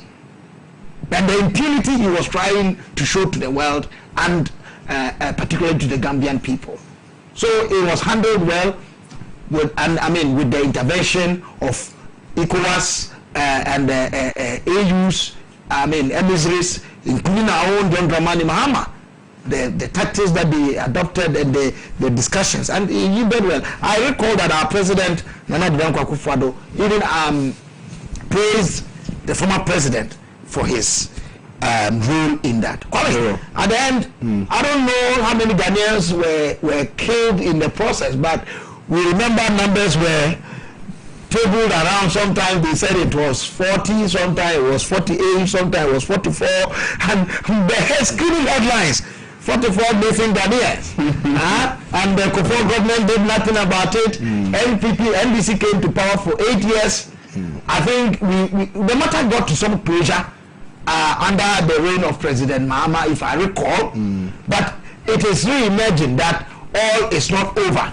Whatever the case is, I think the families of these persons who may, unfortunately died in the process deserve justice. Samuel, let's hear from you on this issue briefly. I think with the Gambian issue, my brother Kabila has said it all. Just to add a little.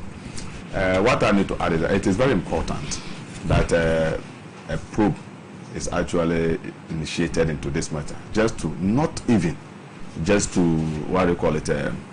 provide justice for the affected people, but Gambia itself to clear Gambia and also to make Gambia be appreciated on the continent and all over the world. Because as we speak today, if this thing is not done, the likes of me will find it very difficult to go to Gambia and do business, because feeling that I'm not skilled, or if something should happen, that's just the end of it. So I think it's for the good of the Gambian people themselves that this thing should be done, so that to bring justice and to restore confidence of Africans in that particular country. You know, if you look at Gambia and Ghana, we share so many things in common. It's just the geographical location, but if you look at their culture, they say, although they are predominantly Muslim, a country, but if you look at the way they've been coexisting and the way they respect one another and the way they go about their destiny, except that when it comes to those atrocities and the rest, that thank God and inshallah Allah, that Ghana, no matter our differences, when it comes to those areas, we try to suppress our anger and then try to make the face of God reign. And then for that matter, we are always careful when it comes to those. And then if you look at Ghana, we are very much accommodating when it comes to strangers and the rest. We even seem to respect strangers more than ourselves and the rest. So I pray and hope that those who will be put in position to actually work on this particular issue, God should touch their heart so that at the end of the day, it is Gambia and Africa and the whole world will benefit from their journey. Well, Honorable, let's hear from you. Yeah, I think that I associate myself with the statement you made, except to add that the history of these atrocities go a long way, like many other African countries where some of these things happen. I remember the issue of the 44 Ghanaians in the Gambia. Remember, that was a very serious subject matter during the MPP when His Excellency the President, former President Mahama, was in charge of communications for the minority. And he was somebody who showed a lot of interest in getting to the bottom of the circumstances under which this substantial number of Ghanaians lost their lives in the Gambia and others.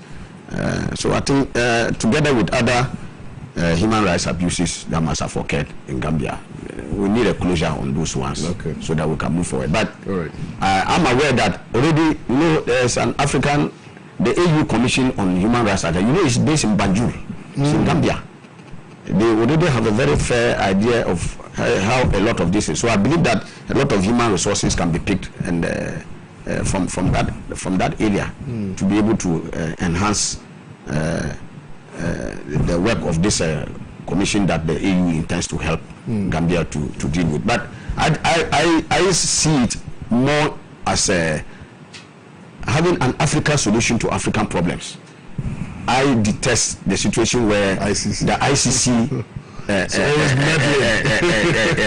summons African heads of states and treats Africans as if the ICC was set up. Bush and all those people are working. Exactly. It was set up as a vindictive platform. As a check on Africa. As a platform to persecute, that's the right word, to persecute Africans and African leaders. As if Africans are the only people who commit atrocities. But we know, like we are saying, that Tony Blairs and all those other people who have been involved in war crimes are working scot-free. The ICC has never felt the need to extend an invitation or to ask that those people should be arrested.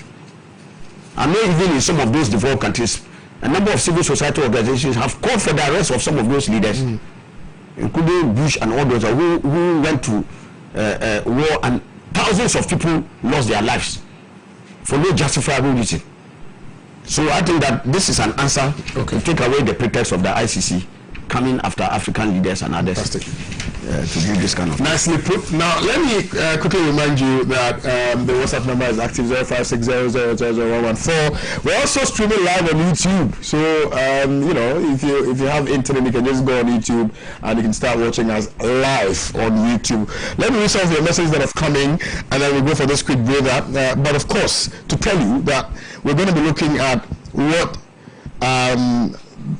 the minority has been saying in respect of the Delta Force, that the 8 Delta Force members that were freed, and of course the minority's response to the 2.25 billion bond, the fact that they've petitioned the SEC, and if we have the time, and I wish we do, would look at the fact that the energy minister is saying that government will reform the power sector. So these are the topics that we're going to be dealing with after the break. But let me read some of the message. This one says, when the electorate is lied to, God has not placed us on this rich land to be poor. Ghana is not a poor country. The money is there in abundance. It's just a matter of priority. Nanado Dankwa Ekufuado, 22nd 6th 2016, Venue Swami Magazine. We are in difficult times. Times are tough. We are poor. We don't have money. Nanado, 15th 5th 2017, in meeting with UTAG from B. Umar in Gushegu. This one says, is it allowed to record court proceedings by video or tape? If it is not possible, where is NDC's evidence on the Delta Force? If they think the judge, prosecutor, and the ruling was wrong, they should prove and provide reasonable evidence to the court. Who seeks equity must come with clean hands. Stop what I'm saying now from Same Boache in Asama. Thank you, Same Boache. I remember when Chasushi Kata said in 2013 that Madame Gloria Kufu is a lazy student. This time she's not lazy, but hey, bosses, what was some of them to us in one party? Has Bamia lied to Nana that Ghana had so much money or what? Nana currently said there is no money in the country. Did MPP deceive Ghanaians? I'm sure that is why Bamia is sidelined, because all their promises cannot be fulfilled. We will experience more revelations from this one is from Akum Francis in Boko. This one says it's from Nelson Ayambre from Bongo. This one, he says, please tell the MPP to fulfill their utopian promises and stop making more promises.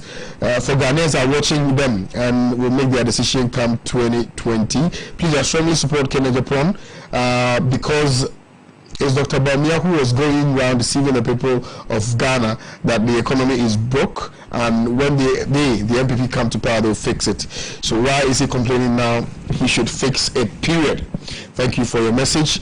This one says, my name is Akubila Ibrahim Di Maria in Boko. Congratulations to the NDC man. I like the NDC MPP, my enemies. Ghana is on fire. Thank you. This one says, good morning, Kwame. Dr. Bamia should fix the economy and stop complaining because he's the one who is the world best economist by Apokola William at the Jumako campus. Thank you, sir, for your message. Kwame, whether or not the MPP is an account party, the pick is clear. The gun that was used on JDM is turning gradually on him. He should stand well. From Mohammed Prof. Tamale North sent in this one. Dr. Bamia is a gem, but he failed to learn the lessons from the malicious treatment meted out to the same MPP, by the same MPP to the late Vice President Aliyu Mahama for 8 years, for misleading the people of Ghana into committing the greatest political sin ever by voting MPP into power. Bamia will be treated as such. BT Sly sent in this one. Ibn Wahab, Kirby, I hold a view that the AG's reaction to the Delta Force Buhaha shows her gross incompetence and substandardness as an advisor to the president on legal matters. On the Ameri deal that saw Ameri sponsoring Addison Committee on a trip to investigate Ameri, AG came out that she was not aware that the Ameri sponsored the committee on the 2.25 billion euro bond issue. The minority raised a red flag over conflict of interest, but here again, AG came to tell us that she wasn't aware of the transaction, and now the release, discharge and acquittal of the Delta forces who vandalized the court in Kumasi and manhandled the sitting judge last month saw another poetic recital by the AG. I am not aware. Bottom line, the Attorney General is not on top of issues and lacks the moral competence and turpitude to handle such a sensitive portfolio, and this can be extended to the question: the MPP government itself, is the MPP government itself competent? We are heading for a ditch. Good morning, Kwame. Some people in this country have put the law in their own hands. Doesn't mean Kenya Japan and so-called chairman Wintimi own Ghana. Posterity will judge them. God save Ghana. Thank you so much for your message. Politicians have deceived Ghanaians are deceiving Ghanaians every now and then. They don't tell us the truth. This is hypocritical. Thank you. Under the leadership of His Excellency Nanado and Bawumia, Ghana is working again. Electricity tariffs, water flow, corruption, greed, arrogance is far better than the previous regime under the leadership of JDM, and which Ghanaians will not hesitate than to give MPP another 4 years. Maxwell Abuya from Belgatanga sent in this one. The NDC seems to be suffering from temporal memory lost with the Delta Force issue, but they forgot about the NDC supporters in Tamale who beat people up in court. NDC should give us a break. With this Delta Force issue. Ali Kali Kunati from Sandema. Thank you, sir, for your message. Good morning, Kid. I strongly agree with Kenya Japan. His Excellency Bawumia must face the music. We in the NBC warned His Excellency Bawumia about the dirty jobs he was engaged in before and during the elections. The stubborn fly follows the corpse into the grave and is buried there. From Aye Yahuza, from Moshi Zongo. Kabila is making a lot of sense, though. Thank you. Kabila, Gayamusu, and Eklesisi. The fact to the general public. You are too much, Kabila. Chemical Aziz in when she sent in this one. I do not understand your message. I'm Kipo Daniel from Tuna Northern Region. The Prof should bear it. He presented himself as the best economist in Ghana. Thank you for your message. This one is from A.U. Farouk. If the High Court can be attacked and a female judge was manhandled in broad daylight, and Attorney General Gloria Kufu says there is no case to prosecute the A Delta Force guys, then our justice system is upside down. What will become of our criminal cases in the law court when court clerks and police officers and the sitting judge were not invited as witnesses to the case? Is this rule of law or rule of animal farm? Substandard government indeed. Alright, so let me go for this quick commercial break. I'll be right back and continue with the discussions. Keep watching Good Morning Africa.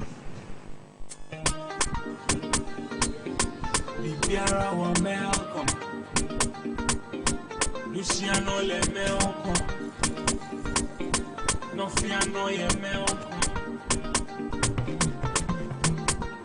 What are you looking for? Welcome, got it all. Great discount, dodo. Yamafia so. Best bargains on our days. Everything here is a bargain.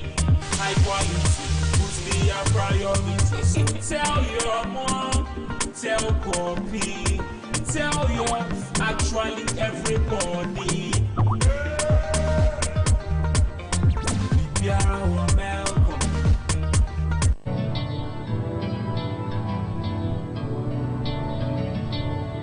It's a beautiful day. I'm gonna make most of it. It's a beautiful day. A day to share with you. You make my world go round. Yeah, yeah. It's really got me saying, nice girl brings home happiness. Brings home happiness. Experience the wide range of quality and affordable electronics, phones, tablets, home and office appliances from NASCO. NASCO, bring home happiness.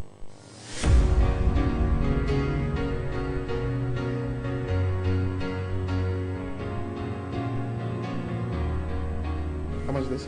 600. Wonderful. I think I'll take this one. But what's your size? 44. This is 43. I can tell you 44.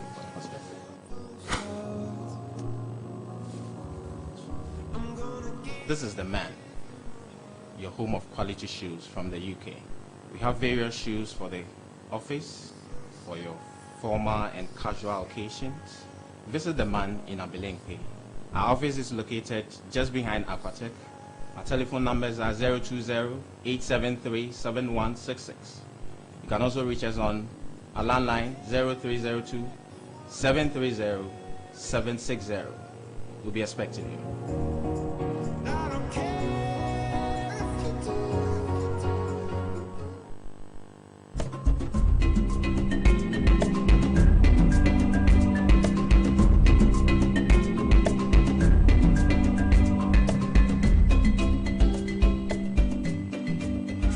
Commercial break, and if you just tuned in, you're watching Good Morning Africa, the newspaper review segment. Now you're missing out. I mean, you know, when the comments were off, you clearly missed a lot. And somebody was Kabila's time. I would definitely give it out. Kabila made a very funny point. But to the big two stories, we're going to be looking at the Delta Force issue and the minority response to the 2.25 US billion bond that was issued to Franklin Templeton. We're going to be dealing with that particular issue. Now, I want to start with you, the Honorable Sabu, on this particular Delta Force issue. They have been freed for lack of evidence, or for want of evidence, as the legal luminaries would want to put it. Indeed, the state has entered a nolle prosequi, even though it was done on the blind side of the AG's office. Now, the minority supposedly. Now, the minority has actually issued a statement, and I'm super elated that we have Honorable Ibu Fuseni here to deal with the matter in full. Indeed, I heard Honorable Harun Idris on Joy FM, I think 2 days ago, dealing with the matter, and he felt that this is a slap on the face of our, of our judicial, if you like, standing, and so it begs the question as to whether or not what the man Akufo-Addo stands for is actually being protected. He has actually fought for the rule of law to thrive, and it appears that under his watch, some of these things are happening, and they are not related about it. The fact that Article 14 was not fully and properly complied with is also a matter of great concern for the minority. Now, what would be your position on this? Are you with the majority, or you're all with the minority and you want rule of law to thrive? I like how you looked at me, like, what is this guy talking about? In fact, I wish you had not started with me. Why? Because I've never had the opportunity to follow this particular issue. So let's see. You know what happened? They vandalized the circuit court in Kumasi. No, I mean the judgment. The judgment. Yeah. The state said, well, for want of evidence, the state prosecutor in Kumasi said, I think the man is demanding, provide him with the necessary or the right. There was no judgment in this matter. The state that was at whose instance the criminal case was being heard lost interest in the matter, and thereby entered a nollie prosequi that we are no longer interested in the case, and so the court had no option than to allow it to die. Kwame, because the persons involved, the one inspector and one sergeant, they said that, well, for them, when the incident happened, they were actually protecting the judge, and so the attention was drifted to protecting the judge as opposed to clearly identifying or seeing who was there present, and so they cannot tell for a fact whether or not the 8 persons who were arrested were indeed the persons who committed or who visited the Viet armies on the premises of the court. Yes, you see, that's exactly what I'm trying to drive at. I've just had some scraps of the issue, but I have never had the opportunity to listen to the whole story, and then from where he's coming from. I think in fact, sometimes I don't know, from the street man's or the layman's view, I don't see why we should even drag this issue. And I wouldn't want to even make reference to the what do you call it? Munchetre. Not Munchetre even. This man, why issue? How the Attorney General have actually dealt with it. I don't want us to even go there. But if there need be, then I'll make references to those movements. But first and foremost, it was an open court. Not only the police were there, but the general public was also there. Is that not it? Secondly, it was all over social media as to how the action took place. How are you getting me? Then thirdly, some suspects were arrested as to those who did that. Kwame, first and foremost, I'm not a legal person and I will not try to even be there because I don't know anything about that. But my layman's this thing. First and foremost, we could have just opposed those who arrested to the videos that were recorded and see clearly whether we can identify 1 or 2 of them even to make a point. Thirdly, these days I'm told when public activities are going on where it involves the police, even when you are on a procession, there is a policeman among them who is secretly recording whatever is going on. So definitely there will have been somebody who is assigned not to protect anybody, but to record the event that is going on. I hope you are getting me. Then besides that, also, the people that were accused, for instance, in NPP, in Greater Accra, at least majority of the people know me, Sabu, because of where I am. But there are some people who are even more effective and even more NPP than me, but because of where they find themselves, people don't even know that they are there. How are you getting me? So when something happens, it is easy to just mention Sabu than to mention that person. But when you have to go into the issue itself, it is the person and not Sabu. You get me right? So Delta Force presence is much felt in Kumasi, and of course pro-NPP activists.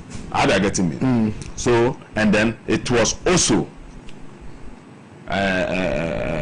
understood that what they call the people who were being put before court were members of the Delta Force.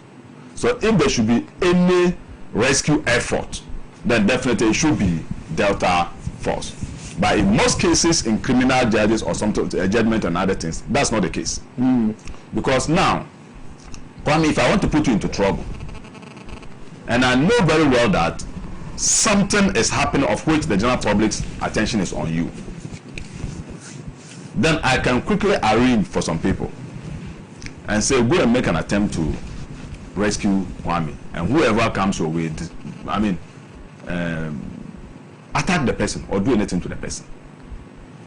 So immediately that thing happens, people actually, like me and you, we are not even free, let alone to even try to come and free you.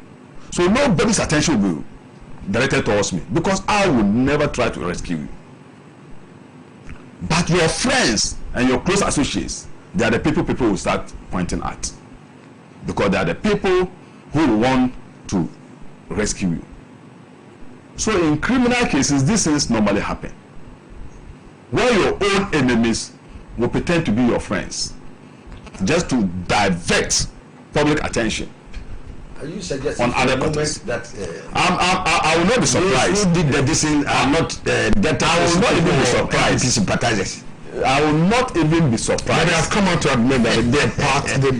Listen, they're members. Indeed, the people who are arrested, some of them said that they were not in. Listen, but they were. I'm making a point, because the leader also said something when this arrest was. So it means you know it's facts. This is of what I'm telling is that because before the pronouncement of the court, I have not been following what has been going on in the court, but I know the issues around. How are getting me? Okay. What I'm trying to put is that, like my elder brother was asking me, I will not even be surprised if his party is behind this. Oh, I'm telling you, to be frank with you. And even from their reactions after this pronouncement, the way they behave, in fact, they've just brought themselves before the TV. So we want them to jail their own persons. I mean the NDC. Yeah, that's what I'm saying. NDC people. I'm saying that I'm coming there. That's what I say. I'm not a lawyer. Yeah. I'm not a lawyer, but at least it's very bizarre. We've read so many novels about these law cases and other things, how people investigate issues and how people can twist the situation. What I'm trying to put across is that when they were arrested, the leader was not arrested, but the leader came out public and said that they will not deny the fact that they were not within the premises of the court. But as to enter inside the court, their membership did not enter the court. And those who also came and did that and did it in a flash. So the question is, on what basis were they at the premises? Who was standing trial at the time? No, it's not all. Of course, when they say Delta Force, it doesn't mean that all the Delta Force went there and committed that crime. I'm MPP, all right, but some MPPs occasionally commit certain atrocities. Are they getting me? Yeah. My brother says NDC. So occasionally, some NDC, so doesn't mean that you implicate all of us. But that's the problem. In solidarity, I'll come. Even if my own mother, excuse me to say, if my own mother should even commit a heinous crime, I will not disown her. Even if I'm the judge, after sentencing her, I'll still go to prison and visit her. She's my mother. On moral ground, on social grounds, I still have. I mean, as an individual, I still need to do something. I think we can build an argument from here. And respectfully, I'm sorry I'm interjecting, but I just want us to get the facts right, and so that we can follow a certain trajectory. Now, the point is that these persons went to the court premises. Yes. Like you're saying, in solidarity with the 13 persons who were arrested in connection with the assault on the security coordinator, the regional security coordinator. Now, prior to they going to the court premises, we heard that they were aggrieved, they were not elated by the fact that the 13 members were arrested. So that's 1, 2. Yes. So they wanted the release, the immediate release of the 13 persons who were arrested. Now, people from within your party who clearly identified these persons as part of the Delta Forces came out clearly to issue a warning to the leadership of the party and by extension to the president that if these persons are jailed, well, they will not sit down for these persons to be jailed, and so that is also a settled matter. Now these persons now, the case was called and they were standing trial.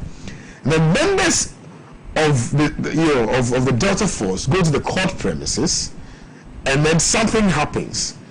Don't you think that there's a build-up from the initial statement that were made, with respect to the arrest of the 13 persons, that may have occasioned the atrocity, did I say atrocity, the mayhem that was visited on the court? Don't you think? Kwame, I'm not getting you right, but let me attempt to understand.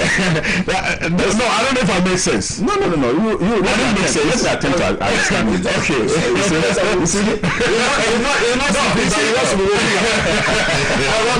Didn't that make sense? I was trying to build an argument. Sometimes it's not sleeping. But you want to be looking at. Please go ahead. First and foremost, the atrocities that we saw on the video, especially in connection to the supposed assigned security coordinator to the Ashanti region, was not directly committed by the Delta forces, especially where he was coming from the staircase and fell down. In fact, anytime I watched, committed the Delta forces. Okay. It was rather the security agencies who were trying to whisk him away. In the process, actually push him, and then he fell down. I'm sure you know the difference between battery and assault, right? Pardon? I'm sure you know what assault means in law. Yeah. Yes. So even verbal assault, even verbally, you can assault. Exactly. So let's not also believe that point. I'm building a point here. Very well. That video that we saw, that is in circulation, there's no way you can link it directly to the Delta forces, but indirectly it was as a result of the presence of Delta force. Fantastically put. Exactly. That is why that thing happened. So psychologically, whoever watches the video do not actually see those who around the man, but rather sees Delta force, and for that matter it is even Delta force who push him down directly. So that is the feeling of the people. And I'm also trying to let you understand that even our security agencies, there are syndicates of other badness in society in the security agencies. Quite apart from that, our security agencies itself has been polarized with these political affiliations. They also have agents of the political parties within the security agencies. So when a matter of this nature happens and you are not careful in dealing with it,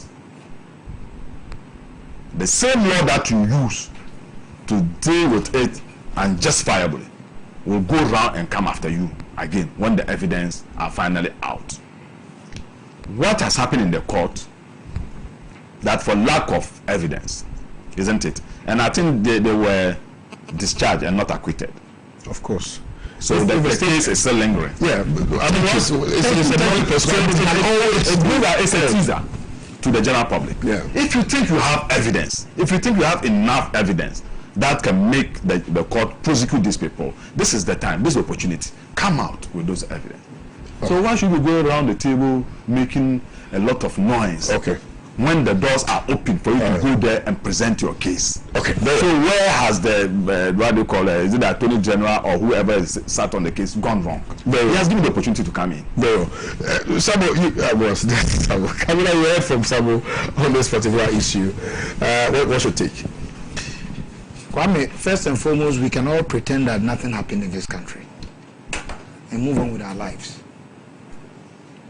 We can also take the position that things that have happened, we don't care who the targets were, who the perpetrators were. We don't want to know them because we really don't mind the recurrence of such. But the attitude of some people from the start, I suspected that this matter might end nowhere. Including your friend. I'll come to that. Well, I know my friends are large. You know, when an incident occurs and people take a certain posture, such as referring to issues that are unrelated, but that may bear some semblance, quickly your mind should go to the point that they want to run away from the reality. I agree.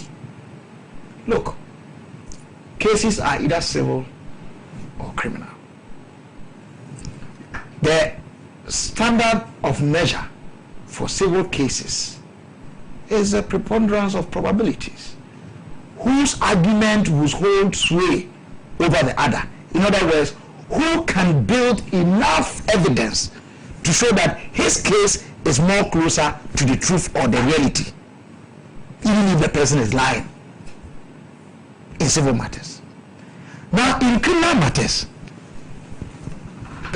on the principle of natural justice that a man is innocent until proven guilty, the standard of measure is higher. I mean, the test case is that you must prove beyond every reasonable doubt that a person is guilty. So all the defendant or the accused needs to do is to create the slightest doubt in the fact that has been presented. What are we talking about? I mean, somebody was appointed by the president through his security minister to an office so created by this president to be the head of security of the Ashanti region of Ghana. Some persons or citizens of Ghana calling themselves a certain name say that they disagree with the choice of person. Well, these are the facts of the case. And not only disagree, forcibly, in the full glare of the public, through the power of television, attack the regional administration, the regional coordinating council, upon the resistance of the police to sack the gentleman from office. We all saw that. I wonder what could be evidential than the video footage. That is one. Persons were arrested.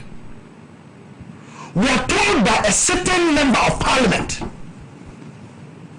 that nobody should dare to present these people before court, and that if they dared, including the president and his assigns, he was going to personally lead a demonstration against their trial.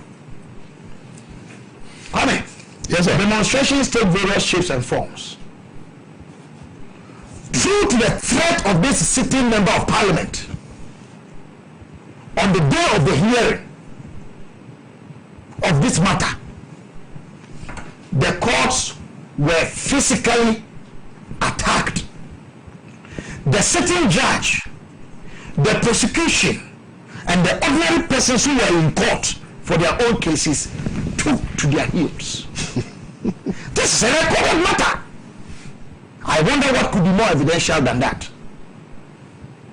We are told by this same sitting member of parliament that those persons are known, at least by him.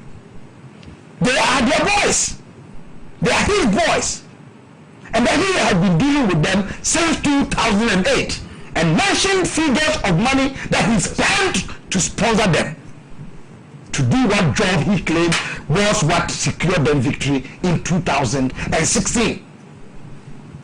Contrary to what fact we know, that it was the ballots counted by the Electoral Commission mandated by law to declare Nana Addo Dankwa Akufo-Addo as president of the Republic of Ghana and be sworn in as such. If that there's something that could be evidence than this, Kwame, I want to learn.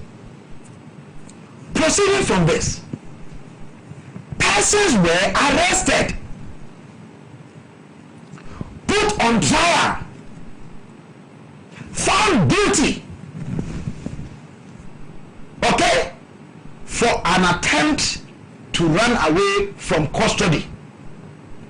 And we were told they were charged 600 Can I say this? No. The unit, I think, yeah. The units that they were charged is what was calculated. The penalty units is what was calculated to be 2,000. But I think 200 penalty units also. I'm not too sure, but whatever it is, Kwame. That's what they calculated. I think it was 600. That's what they calculated and came to that figure. And they were made to sign a bond of behavior. So some persons were actually convicted, Kwame. That is one leg of the case. The other leg, I want to suspect or believe, since I don't have the fact sheets before me here, or I've not seen it, but I want to believe there's a relation with the attack on the security, the public officer, okay, at the Regional Coordinating Council, and the actual perpetration of the attack on the court, the physical attack. And we are told that on the advice, the prosecution, on the advice of those mandated by law to advise, the Attorney General, we are told that they entered a nolle prosequi, simply meaning that the state was not interested in continuing the matter. The reason they could cite, or they cited, we are told, is that they could not adduce enough evidence. Alright. Yes, sir. Immediately the matter was made public. A statement was issued by the information minister to the whole world that it is not true. It cannot be true. The statement is there, it's public. True or false? You know, if you are not interested in pursuing the matter, there are so many stories you can tell to get away from it. And that's where we are today. Now, it has raised some fundamental issues, Kwame. One, I mean, and for me, fundamental issues that I will reduce into two. Either our Attorney General's office, not a person, mandated by law to initiate all prosecutions in the name of the Republic, have been lying or pretending not to know issues that the office is mentioned or connected or supposed to be connected with, or really they are unaware or uninformed. Whichever scenario you pick of these two, Kwame, it is a danger for Ghana. Truly, that the person by law who is supposed to advise based on information presented to the office of the Attorney General whether to continue with a prosecution or not is not aware. It's a serious matter. But who then decides on cases that are tried in the name of the state? That's one. Kwame, if on the other hand they are actually informed and they are aware, and they are only pretending after taking the oath of office to be truthful, honest, sincere, and uphold the Constitution of Ghana in advising the president and the state, they are not informed. Kwame, even the more grievous and the more dangerous. Because then, who then is advising? If the agent who is supposed to be advising is not informed, on whose advice have we been acting in that mandate? So you see, this is a matter that this government cannot, there are signs of this government, like my brother Sabu, cannot toy with the intelligence of Ghanaians. You better come clean and clear. I don't care what facts they have, gathered or not. I'm saying that release alone from the Minister of Information's office on this matter compounds this matter and raises two fundamental issues. How many more cases have been cancelled at the regions, the districts, that the AG's office is unaware? Now, the PPP issued a press statement to that effect, and in fact cited what you're saying, the fact that the Ministry of Information released a statement to that effect. Now, they said that the statement was not signed. Well, for me, if it was not signed, and so they were questioning the credibility of that. Those government must come clear and clean on this matter. Don't forget, this is a matter that led a sitting member of parliament to call the sitting minister for national security a disaster. And I would say, by mathematical extrapolation, that the appointee of that disaster minister is a disaster. A sitting member of parliament called the president a disaster by extension. He's walking free, not questioned by anybody. What are we doing in this country? Are we joking? Or we think governance is a matter of talk, wind power, and that ends it? I disagree. I disagree, Kwame. You know, and the bit I want to end on is the aggravation of the attempt to give this matter a natural death and perpetuate hoodlum, hooliganism, and lawlessness is by comparing this matter to the Munti tree. This is what happened in the Munti tree.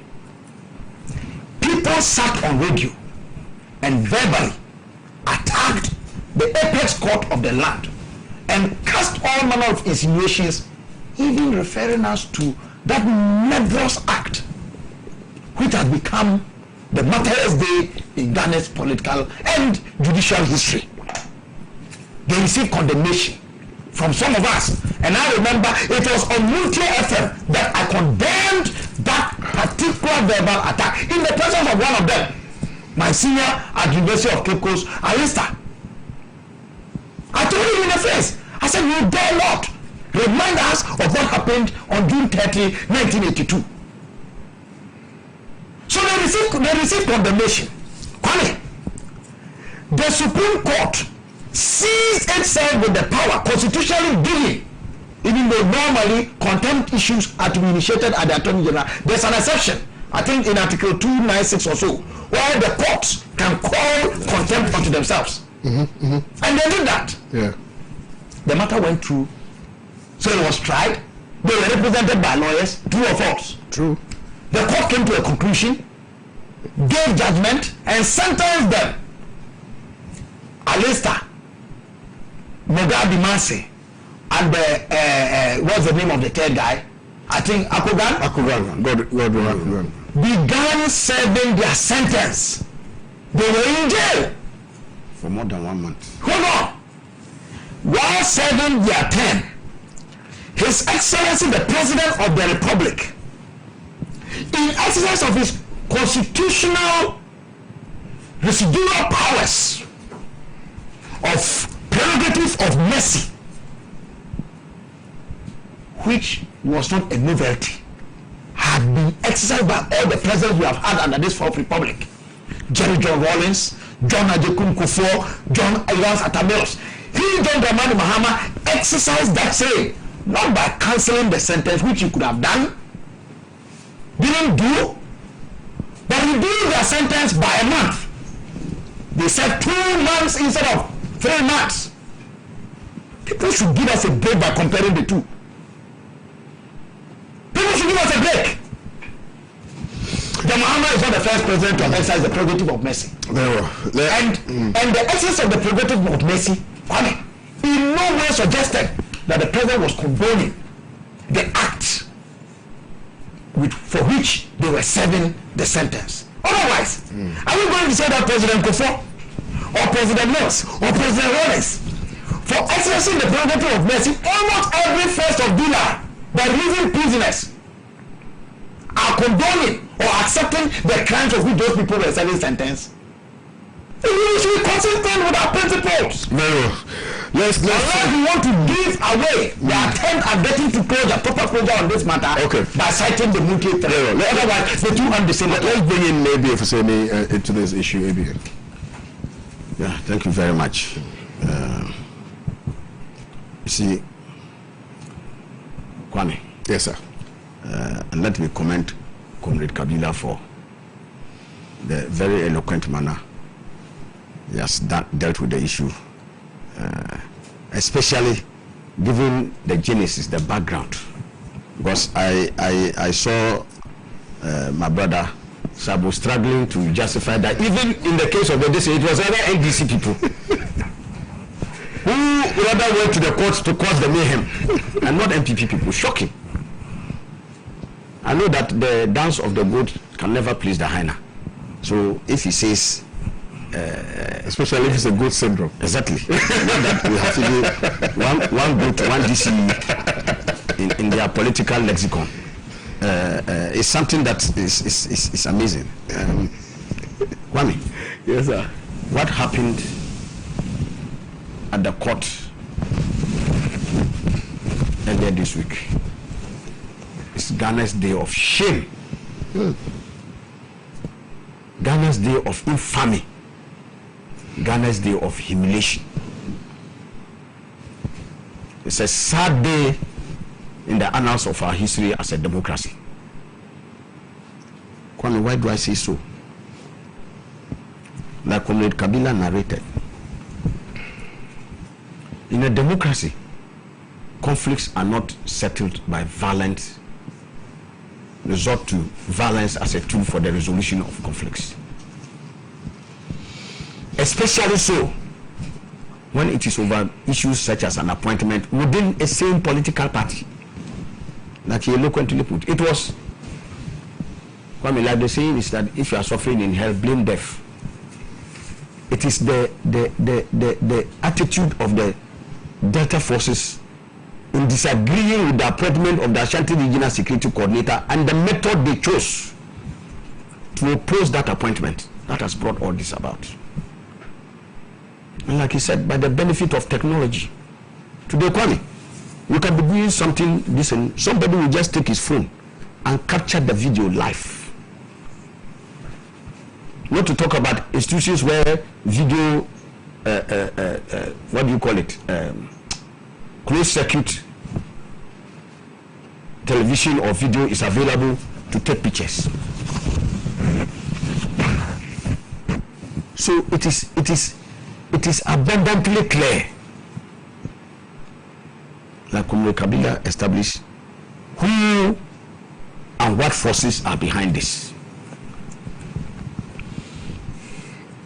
You see, the NDC's minority's position, in fact, the minority leader at our press conference established our position very, very clearly. And I just read 2 paragraphs.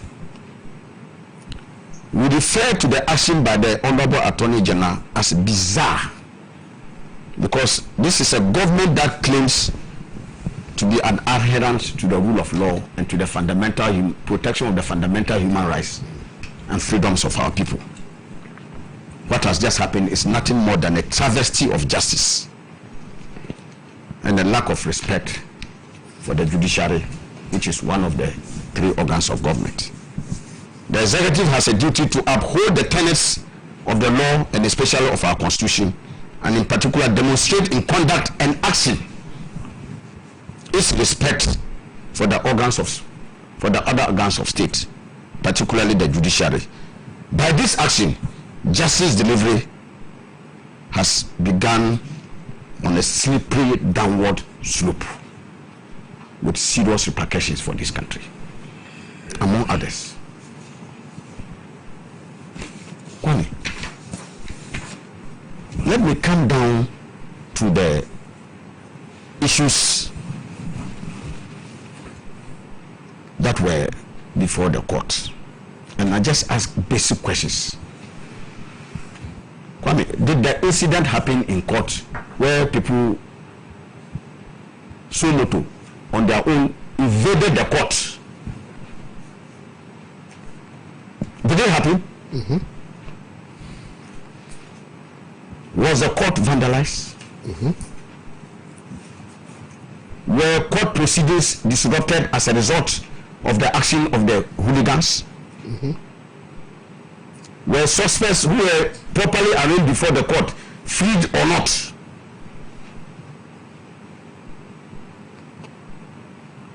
Was the judge and other court officials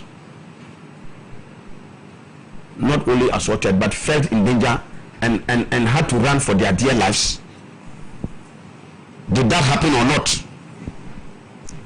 Was the court not duly interfered with in the performance of its legitimate constitutional duties? And one of the cases that the minority leader even said is that, if even for nothing, the court itself could have even convicted the people for contempt, not for even anything. When you really sit in the court and you look at the judge in a manner that the judge is displeased with, the judge can say that your look looks contemptuous. Go to jail for 3 days.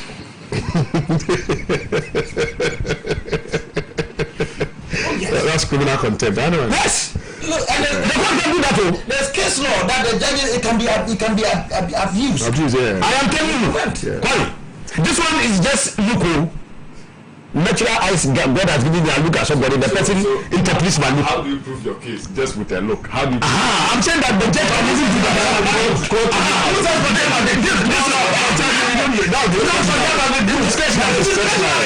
The judge can decide.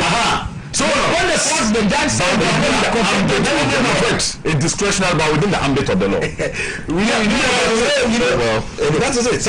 Sabu, that's why people have argued that contempt as it is present. The court doesn't like my face. There's not a difference. So you don't know that. Never. So I'm just telling you that even this one, okay, the court is seized with the power and the authority to do that. Oh no. Let alone the situation where physical, Gani.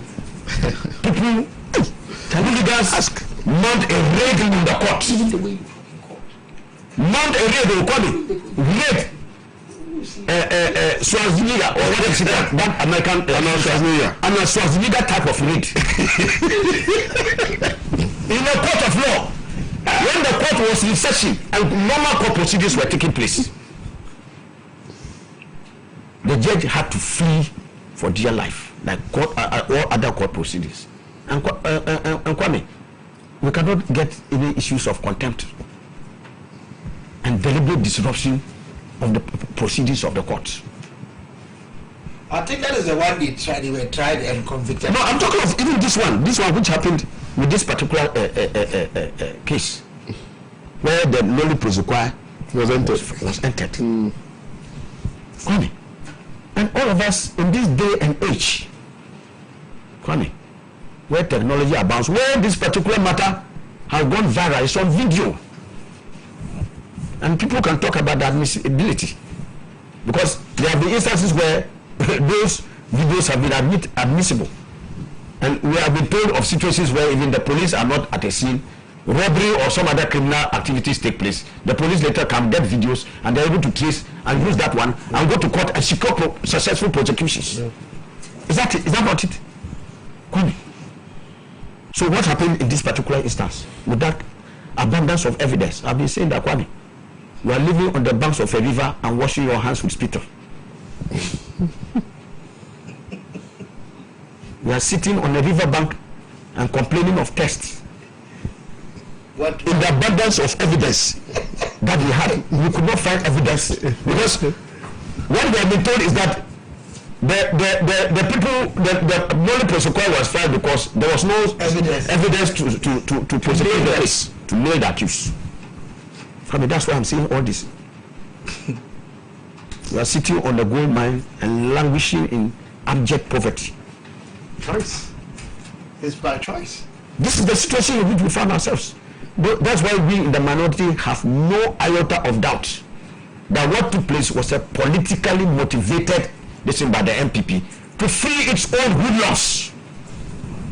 Who not just now, but persistently have been engaged in acts of lawlessness since the government took power, MPP government took power on January 7th, 2017. It's persistent. Kwame, if it will rain, you will see it in the sky. You see, a tree does not take 1 day to fruit. It's over a period. Do you remember not too long ago? People made statements in the Otiko Burinabu case, where people made cases, statements voluntarily. Nobody put a gun to Otiko or Burinabu. They made voluntary statements which had criminal intent. The one that someone avoided to come in the street. Yes. I believe that my brother said that day. Someone ran away that day because he didn't want to see that. No, you see, that matter. If I don't know anything back home, I was somewhere. I don't know. I'm just teasing you. We talk every day. Impudence and mischief. You consciously cultivate impunity. When the MPP convened a national council meeting and arrogated to that council the right of the judiciary to try cases. Now the MPP has not just transmogrified and transmogrified into the law of this country, where the political party called MPP can establish court of law in their party headquarters or in the houses of their members to try cases. It's like you give me more time on this issue. To be honest, let's be fair. I just started. So I gave you time. You know, I like to do this time. Let me say this. See, when they come and let me make my point,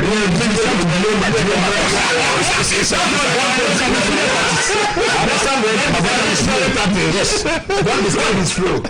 When they decided to convene and arrogate to themselves the right to try cases by asking Burinabu and Otiko to appear before them, listen to them, and they concluded apology was the way. Apology was the way. They should write an apology. And then themselves will bind them all, because we know there are only courts of law on matters that have potential criminality in them can try cases of that nature and either bond people or convict them. The MPPs did so when even issues of murder. Somebody can say that, look, I know the persons who went and committed this murder against this prominent citizen of the land. A very serious statement for which 2 people are standing trial. A party that claims it is an adherent of the rule of law. A party that claims that it respects the fundamental human rights of our people. A party that claims that when it comes to matters of judicial independence, it is one of the foremost parties that respect the decision. We treat issues like this. Doesn't it speak volumes of his complete lack of commitment? That's why I continuously say that the MPP is behaving like the government says somebody whose mouth is full of water and they think they can blow to the candle fire. So, Kwame, yes, sir. It is therefore not surprising that when these Delta forces, who like Kwame Kabila has established beyond doubt that are their MPP boys, and like he also said, Kennedy Ajapong, they made a statement clearly that they were not going to sit down and allow these boys to be tried. We fought for them to come to power, to be tried, let alone jailed. And that whatever has to be done to remove. Yes. What happened? This is a matter of semantic. In fact, we have just carved. If you are operated to you, if you go to Canada, so he's there as president. He's there to try to No. You can decide to. I have no doubt in my mind. Yeah. Like the minority has said, the minority has spoken eloquently. You allow people to become. But this is an elephantiasis overloads case. Where the MPP has exhibited flagrant disregard for the law. The Attorney General's Molly Prosecution that the state is no longer interested in the case. And I will just come briefly to the contention that it did not exist. It's nothing more than bungling up the case. Kwame, a case is won in court truly by the quality of the evidence you assemble. I agree with that. But you see, one of the ways in which politically motivated decisions can be secured from the court, because we know that by our constitution and by our laws, only the Attorney General can initiate and prosecute criminal matters. Criminal cases can only be undertaken by our constitution. Only Attorney General can initiate those prosecutions. And we all know that the Attorney General is an appointee of the President. It's a party member or activist. And so if the political party wants a case to be made nonsense, just like that, if the Attorney General goes and says the state is no longer interested, nobody can do anything about it. Myself, Comrade Buffer, or you or any other guy cannot go to court and prosecute the case. Oh, you left us Sabo. My brother Sabo, let us assume in the most unlikely cases in government, in the most unlikely event, in the most unlikely event, he is interested in prosecuting NPP members. He cannot. It is only the Attorney General. So Kwame, in the most unlikely, yes, Kwame, if they decide to do very shoddy investigations via the police, deliberately, or through natural incompetence, to do shoddy investigations, and then proceed to court to do shoddy prosecution. You know, there can be a way in which you can be deliberately incompetent, sometimes even in preferring the wrong charges. Yeah. And sometimes in assembling very paltry and shoddy evidence before the court, so that the case can easily be dismissed, or even come to the conclusion that, oh look, even the evidence we have, we see that it is not even ready going to court because the evidence is shoddy. Deliberate class incompetence. Kwame, yes sir, so that the case can be dismissed. And in this particular case, for the Attorney General to say, and Kwame, I consider that to be one of the most serious statements. It's even worse than this one. But if the Attorney General, and I have my very good friend, I have no reason to doubt his competence. He's a colleague member of Parliament, Honorable Penka, the Deputy Attorney General. Joe, he's a brilliant guy. And I know that the likes of Joe will do a very good job if they are given the way. We have the Attorney General, we have 2 deputies, not one. 2 deputies at the Attorney General. We have a Director of Public Prosecutions. All these people are claiming that this decision that was taken, they were not aware. Kwame, we are in serious danger in this country. That under this government, denials, the level of incompetence and substandard way in which things are done, my brother, it puts us in mortal danger. That did somebody go to impersonate the Attorney General, or use the name of the Attorney General to secure a merely prosecutor in a court where the Attorney General was not aware of? And Kwame, we are more than 48 hours into this bizarre judgment, where the Attorney General is not aware, and we have not seen a single arrest of people who impersonate the Attorney General or who so act for and behalf of the Attorney General without her knowledge and consent. Or even dismissal. No single action. We have not heard that action has been taken. All that we have heard is that investigations will be conducted. By who? Into a matter. Investigations by who? Kwame. Yes, sir. When the house has fallen, you don't ask whether the roof is still standing. Kwame, this is a shocking downgrade of our dispensation of justice. Okay. It's bungled incompetence. And I ask my question, this fundamental question the MPP touted of his competence. Where is the competence the MPP touted in the run-up to the election, that it had the men and the women and they had the competence to discharge to public expectation? Kwame, I'm saying that His Excellency President Nana Akufo-Addo, the buck stops with him. Nana Akufo-Addo. He's the President of the Republic. President Nana Akufo-Addo is not a president for the MPP alone. Kwame, he's a president for you, he's a president for me, he's a president for Omri Kabila as much as he's president for my brother Sabo here. He's president for all Ghanaians. His Excellency President Nana Akufo-Addo swore an oath at the Independence Square to protect the life and property of all Ghanaians, to do justice and fairness to all manner of Ghanaians, without discrimination, on the basis of your political party, your creed, your color, your race, your tribe, your religion, and other sectarian factors. The MPP government has a bounden duty to be fair to all Ghanaians. We cannot get a situation where MPP people can commit all the crimes that can rely on their government for freedom. I heard the Delta Force, yes, the Delta Force must say that ever since the MPP came to their rescue, their ranks have been swelled up because their members now feel that they have the protection of the government. Wow. So what is happening is that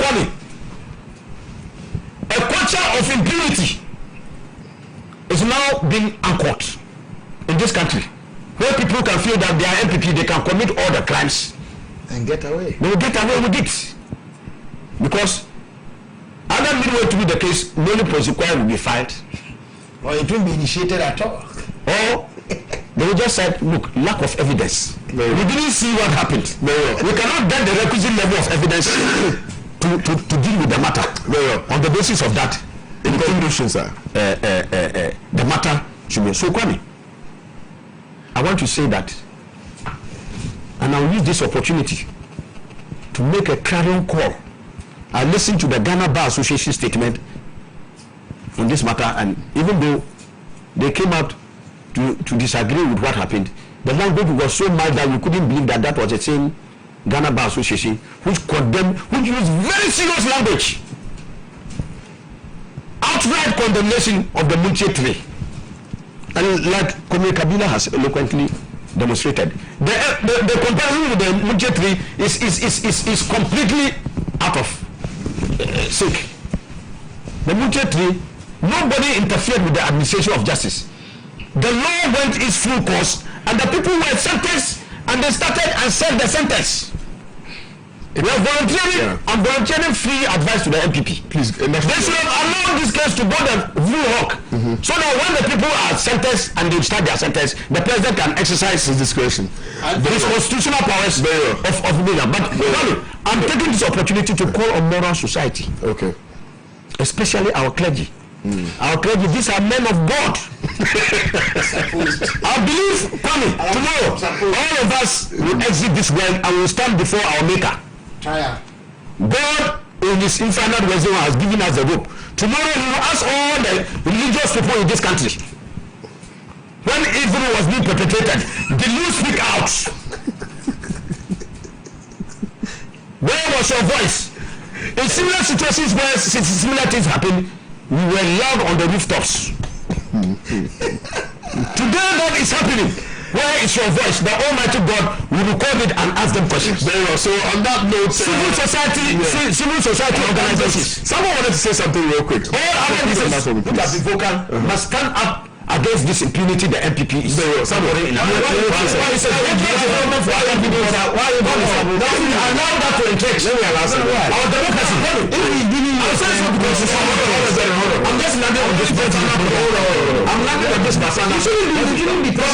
why is he giving you a shout-out? This matter respond. It's not only of interest to Ghanaians. Let me make my point. This matter is not of only importance to Ghanaians. The whole international community UN is watching Ghana. They were watching to see how this matter will be resolved. How we will make an example so that those who are planning to exhibit such acts of criminality in the future will see a deterrent action. The action will be a deterrent to them. We are waiting to see how they will be dealt with by the law. So that any other lawless elements contemplating embarking on such reckless action will see that it will be a very high price to pay. Very high price to pay. But today the international community will become a laughing stock. Very well.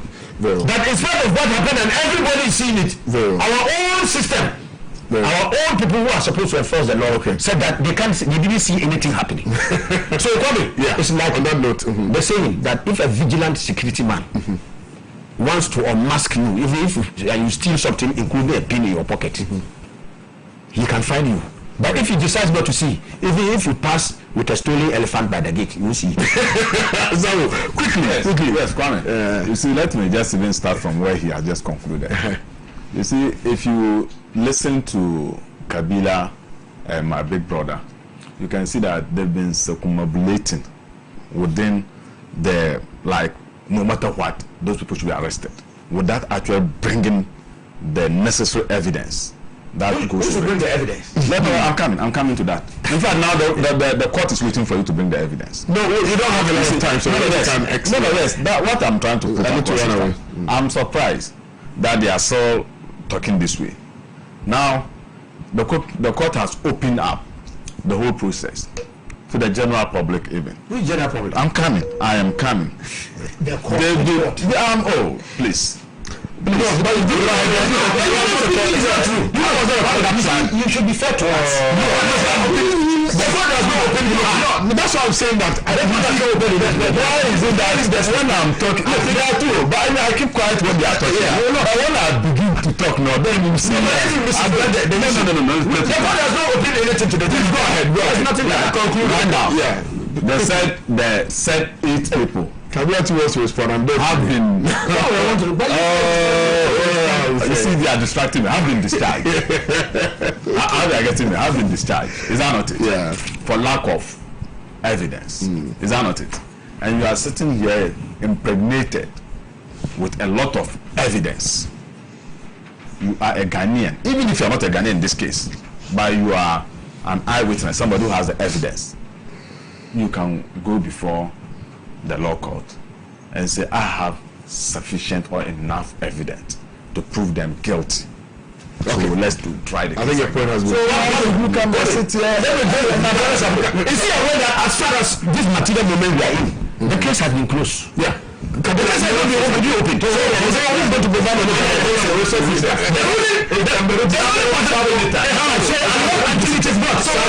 So for now,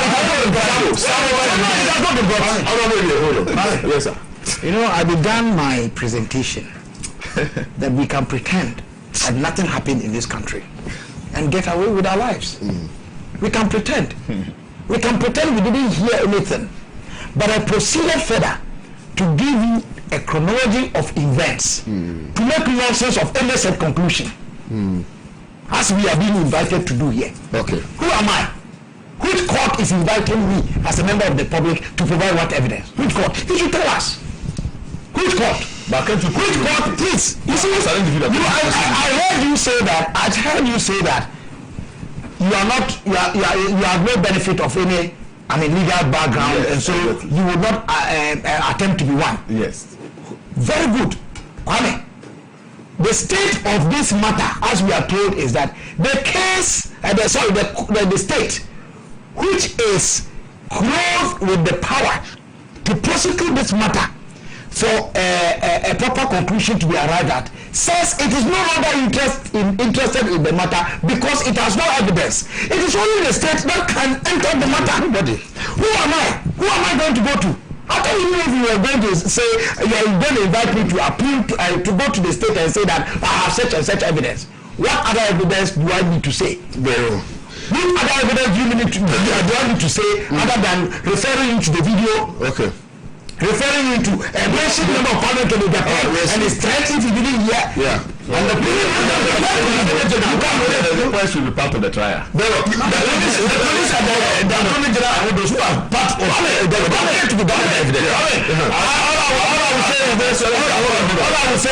All I will say is this. The accounts have a proverb which literally translates that when you decide to eat the hand of the monkey, better watch yours, because the difference between your hand and that of the monkey is essentially negligible. Very well.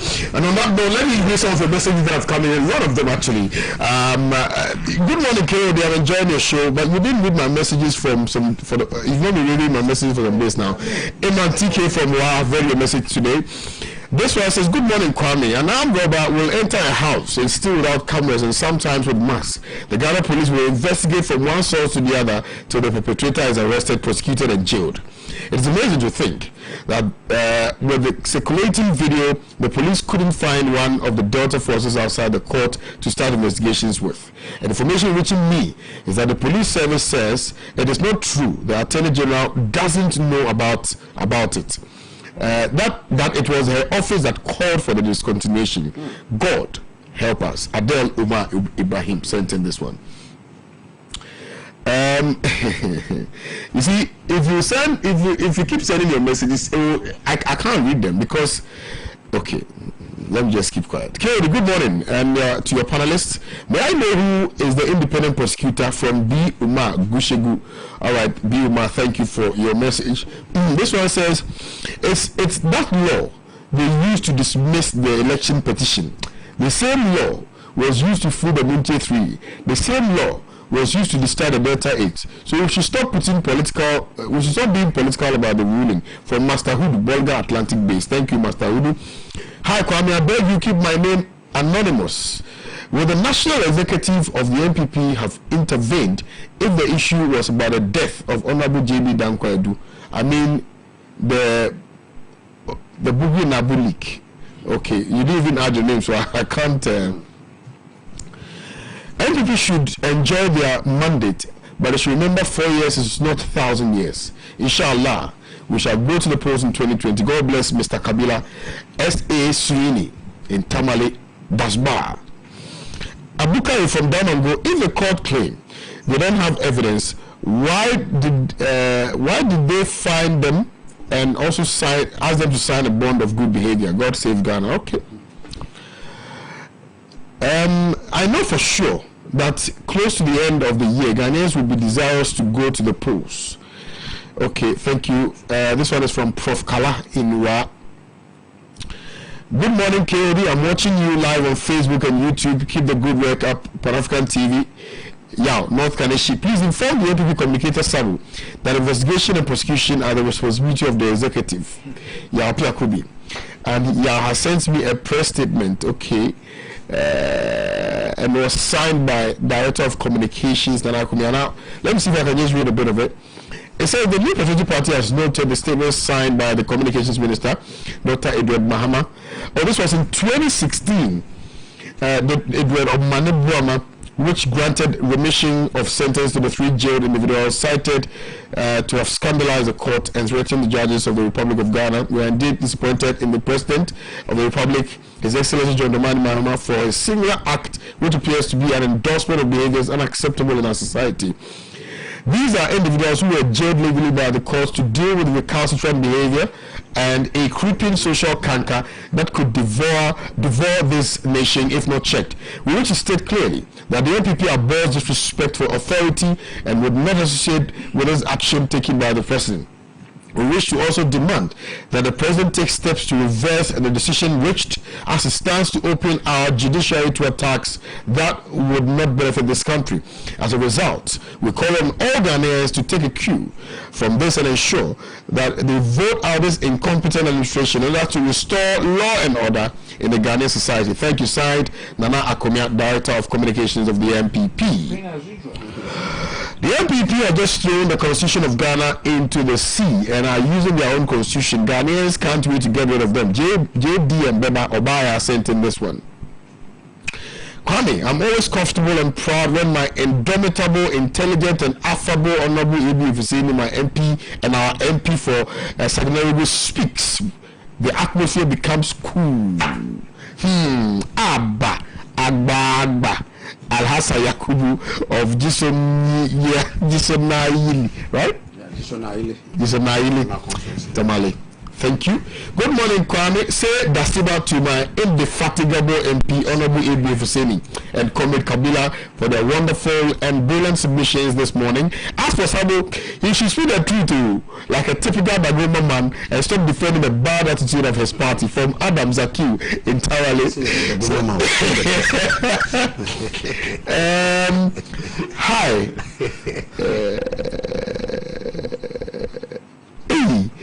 I can't read this one. I'm sorry. I really can't. Somebody has sent me a picture and says that the thing belongs to the vice president. I mean, you can't do that. Okay, say to you. What is the MPP vis-a-vis the police saying? I'm highly disappointed in the police for the shoddy investigative work done in this very case. A court was invaded, accused persons released, yet no one could be identified by the police. However, Ninja and Tola, the two police officers, were kidnapped, tortured, killed, and buried in an uncompleted building in Ablekuma some years ago. The police investigated and arrested the culprits. Later on, couldn't they have applied the same Delta to the Delta Force double standards party from Dr. Sontolo in Tadi? Dr. Sontolo, thanks so much for your message this morning. This one says, Kwame, we hear the minority has recently gone to the US SEC, asked them to proceed to international court in The Hague before coming back to Ghana. Joe Obogu in Ashanti region. This one says, good morning, Kyo. The Delta Force members who besieged the court that day were said to be about 50 plus. Where are the rest? Munir in the BNE sent in this one. It is laughable listening to Honorable A.B. Fuseni. Is he trying to say that Ghana is in Ghana is worst off compared to the outgone NDC administration? What didn't happen in the northern region under his watch? What didn't happen to Yahuza? Okay, from S. Amini in Nakpale. All right. Wow. This one says, good morning, Kwame. I really like the program this morning, but what I can tell you is that Africans are too selfish and will remain like this till we change. Take a look at the NPP governance now. The promise has changed to different things. 2020 very soon from Bahama. Thank you very much for your message. Mr. Boache usually goes to boiling point on the Man FM with fast food solutions to doom. So where is he now? Talk. Can't cook rice. Kiki from Elembele sent in this one. Morning K. According to Ghana's constitution, the judiciary is totally independent, so they have exercised it on the Munti 8. What is the Hulabalu for? Ghanaians should shut up. Salam Atwak from Boko sent in this one. Good morning, Keri. Descending on Dr. Bamia is the tip of the iceberg. His Excellency is to suffer more disrespect in that of his Keri. The last elections clearly tells you that not that Mahama was incompetent, but a clear attempt to get a Nodna out of power. This one says, Ghana must advise Kantanka to build affordable cars as they help the country to be able to afford. It's better manufacturing the costly ones for rich people, and government must be ready to help Kantanka to improve upon locally made goods. Okay, thank you very much for your message. This one says, good morning to you and the panelists, most especially Mr. Kabila. Tell him to keep speaking the truth. Dr. Bamia is not responsible for all the blames. Abdul Malik from Tamale sent in this one. My name is Abubakar Kamara from Kintampo. Mr. AB is fantastic. Thank you. Hello, Kwame. Can I have Comrade Kabila's contact? Comrade Ivanovich Ivanokov, also known in political circles as Comrade Nguyen Vanthio from Equatorial Guinea. Okay, so I will send you Comrade Kabila's number immediately after the show. If you can send me a hi just after the show, I will send you his number because I have too many messages. I may not be able to see yours later on. But please send me your WhatsApp message then. I don't know why people are surprised that Delta Forces has been left off the hook. Have you forgotten that they apologized? Abdul Hamid from Kumasi sent in this one. Clement from Sunyane says, man, I must say this, you just look like Nanado when you bow your head to read messages. Anyway, I really enjoyed the program. Thank you very much, sir. What kind of evidence do you want? We were told that these guys reported themselves. Anani sent in this one. Nanapoku Tutuka Abua say, this government will not be threatened by the ultimatum given by the small-scale miners. Ghana will not sit down for them to destroy destroy all our water, but it's due to their own selfish interest. My regards to Dr. Patrick Boachi Adam of Obuasi East. Thank you very much. I really wanted to continue, but in fact, today I've exceeded, and I want to say a big thank you to you, Honorable A.B. Efuseni, for coming. I really wanted to, but I beg you, sir, forgive me for today. And a big thank you to King Sabo, Deputy Accra Major. Deputy Accra Mayor. Yes. Thank you very much for coming. Next week you will down us. Oh, no, next week I'll be here before all of them. Hey, okay. And thank you to you, Mr. James Obama for Junior. The congestion exercise. Kabila. Thank you very much, sir. And of course, thank you to the viewers. I thank you. You know, you guys have been amazing. I thank you so much. From Monday to Friday, you've been supportive of the morning show, and I really doff my hat out to every single one of you. Thank you so much. It's been an amazing time here within the week, and I trust that you've enjoyed our company. We've done what you want. Now we're live on YouTube. Share to YouTube. Share to YouTube. We're on YouTube. You can watch us on YouTube. Well, thank you to my production crew, cameraman, lighting, production, Mercy Inkum, numero uno, Mercy Inkum Juan. Okay, she is the floor manager of the morning show. Thank you guys. And I want to say something. I forgot to know. What do you want to say?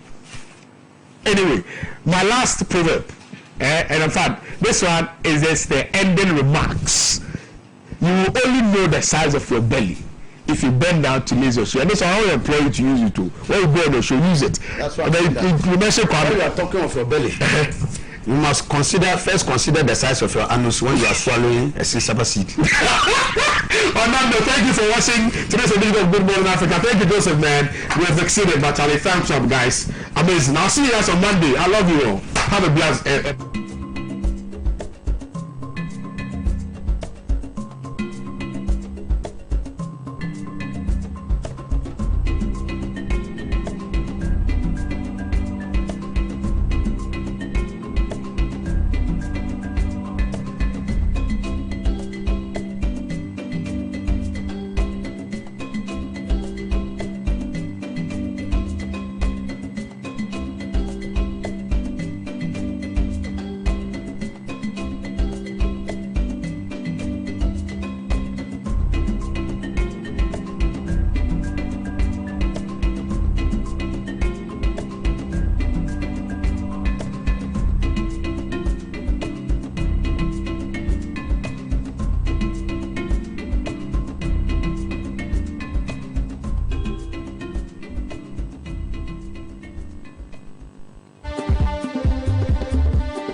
Truly African.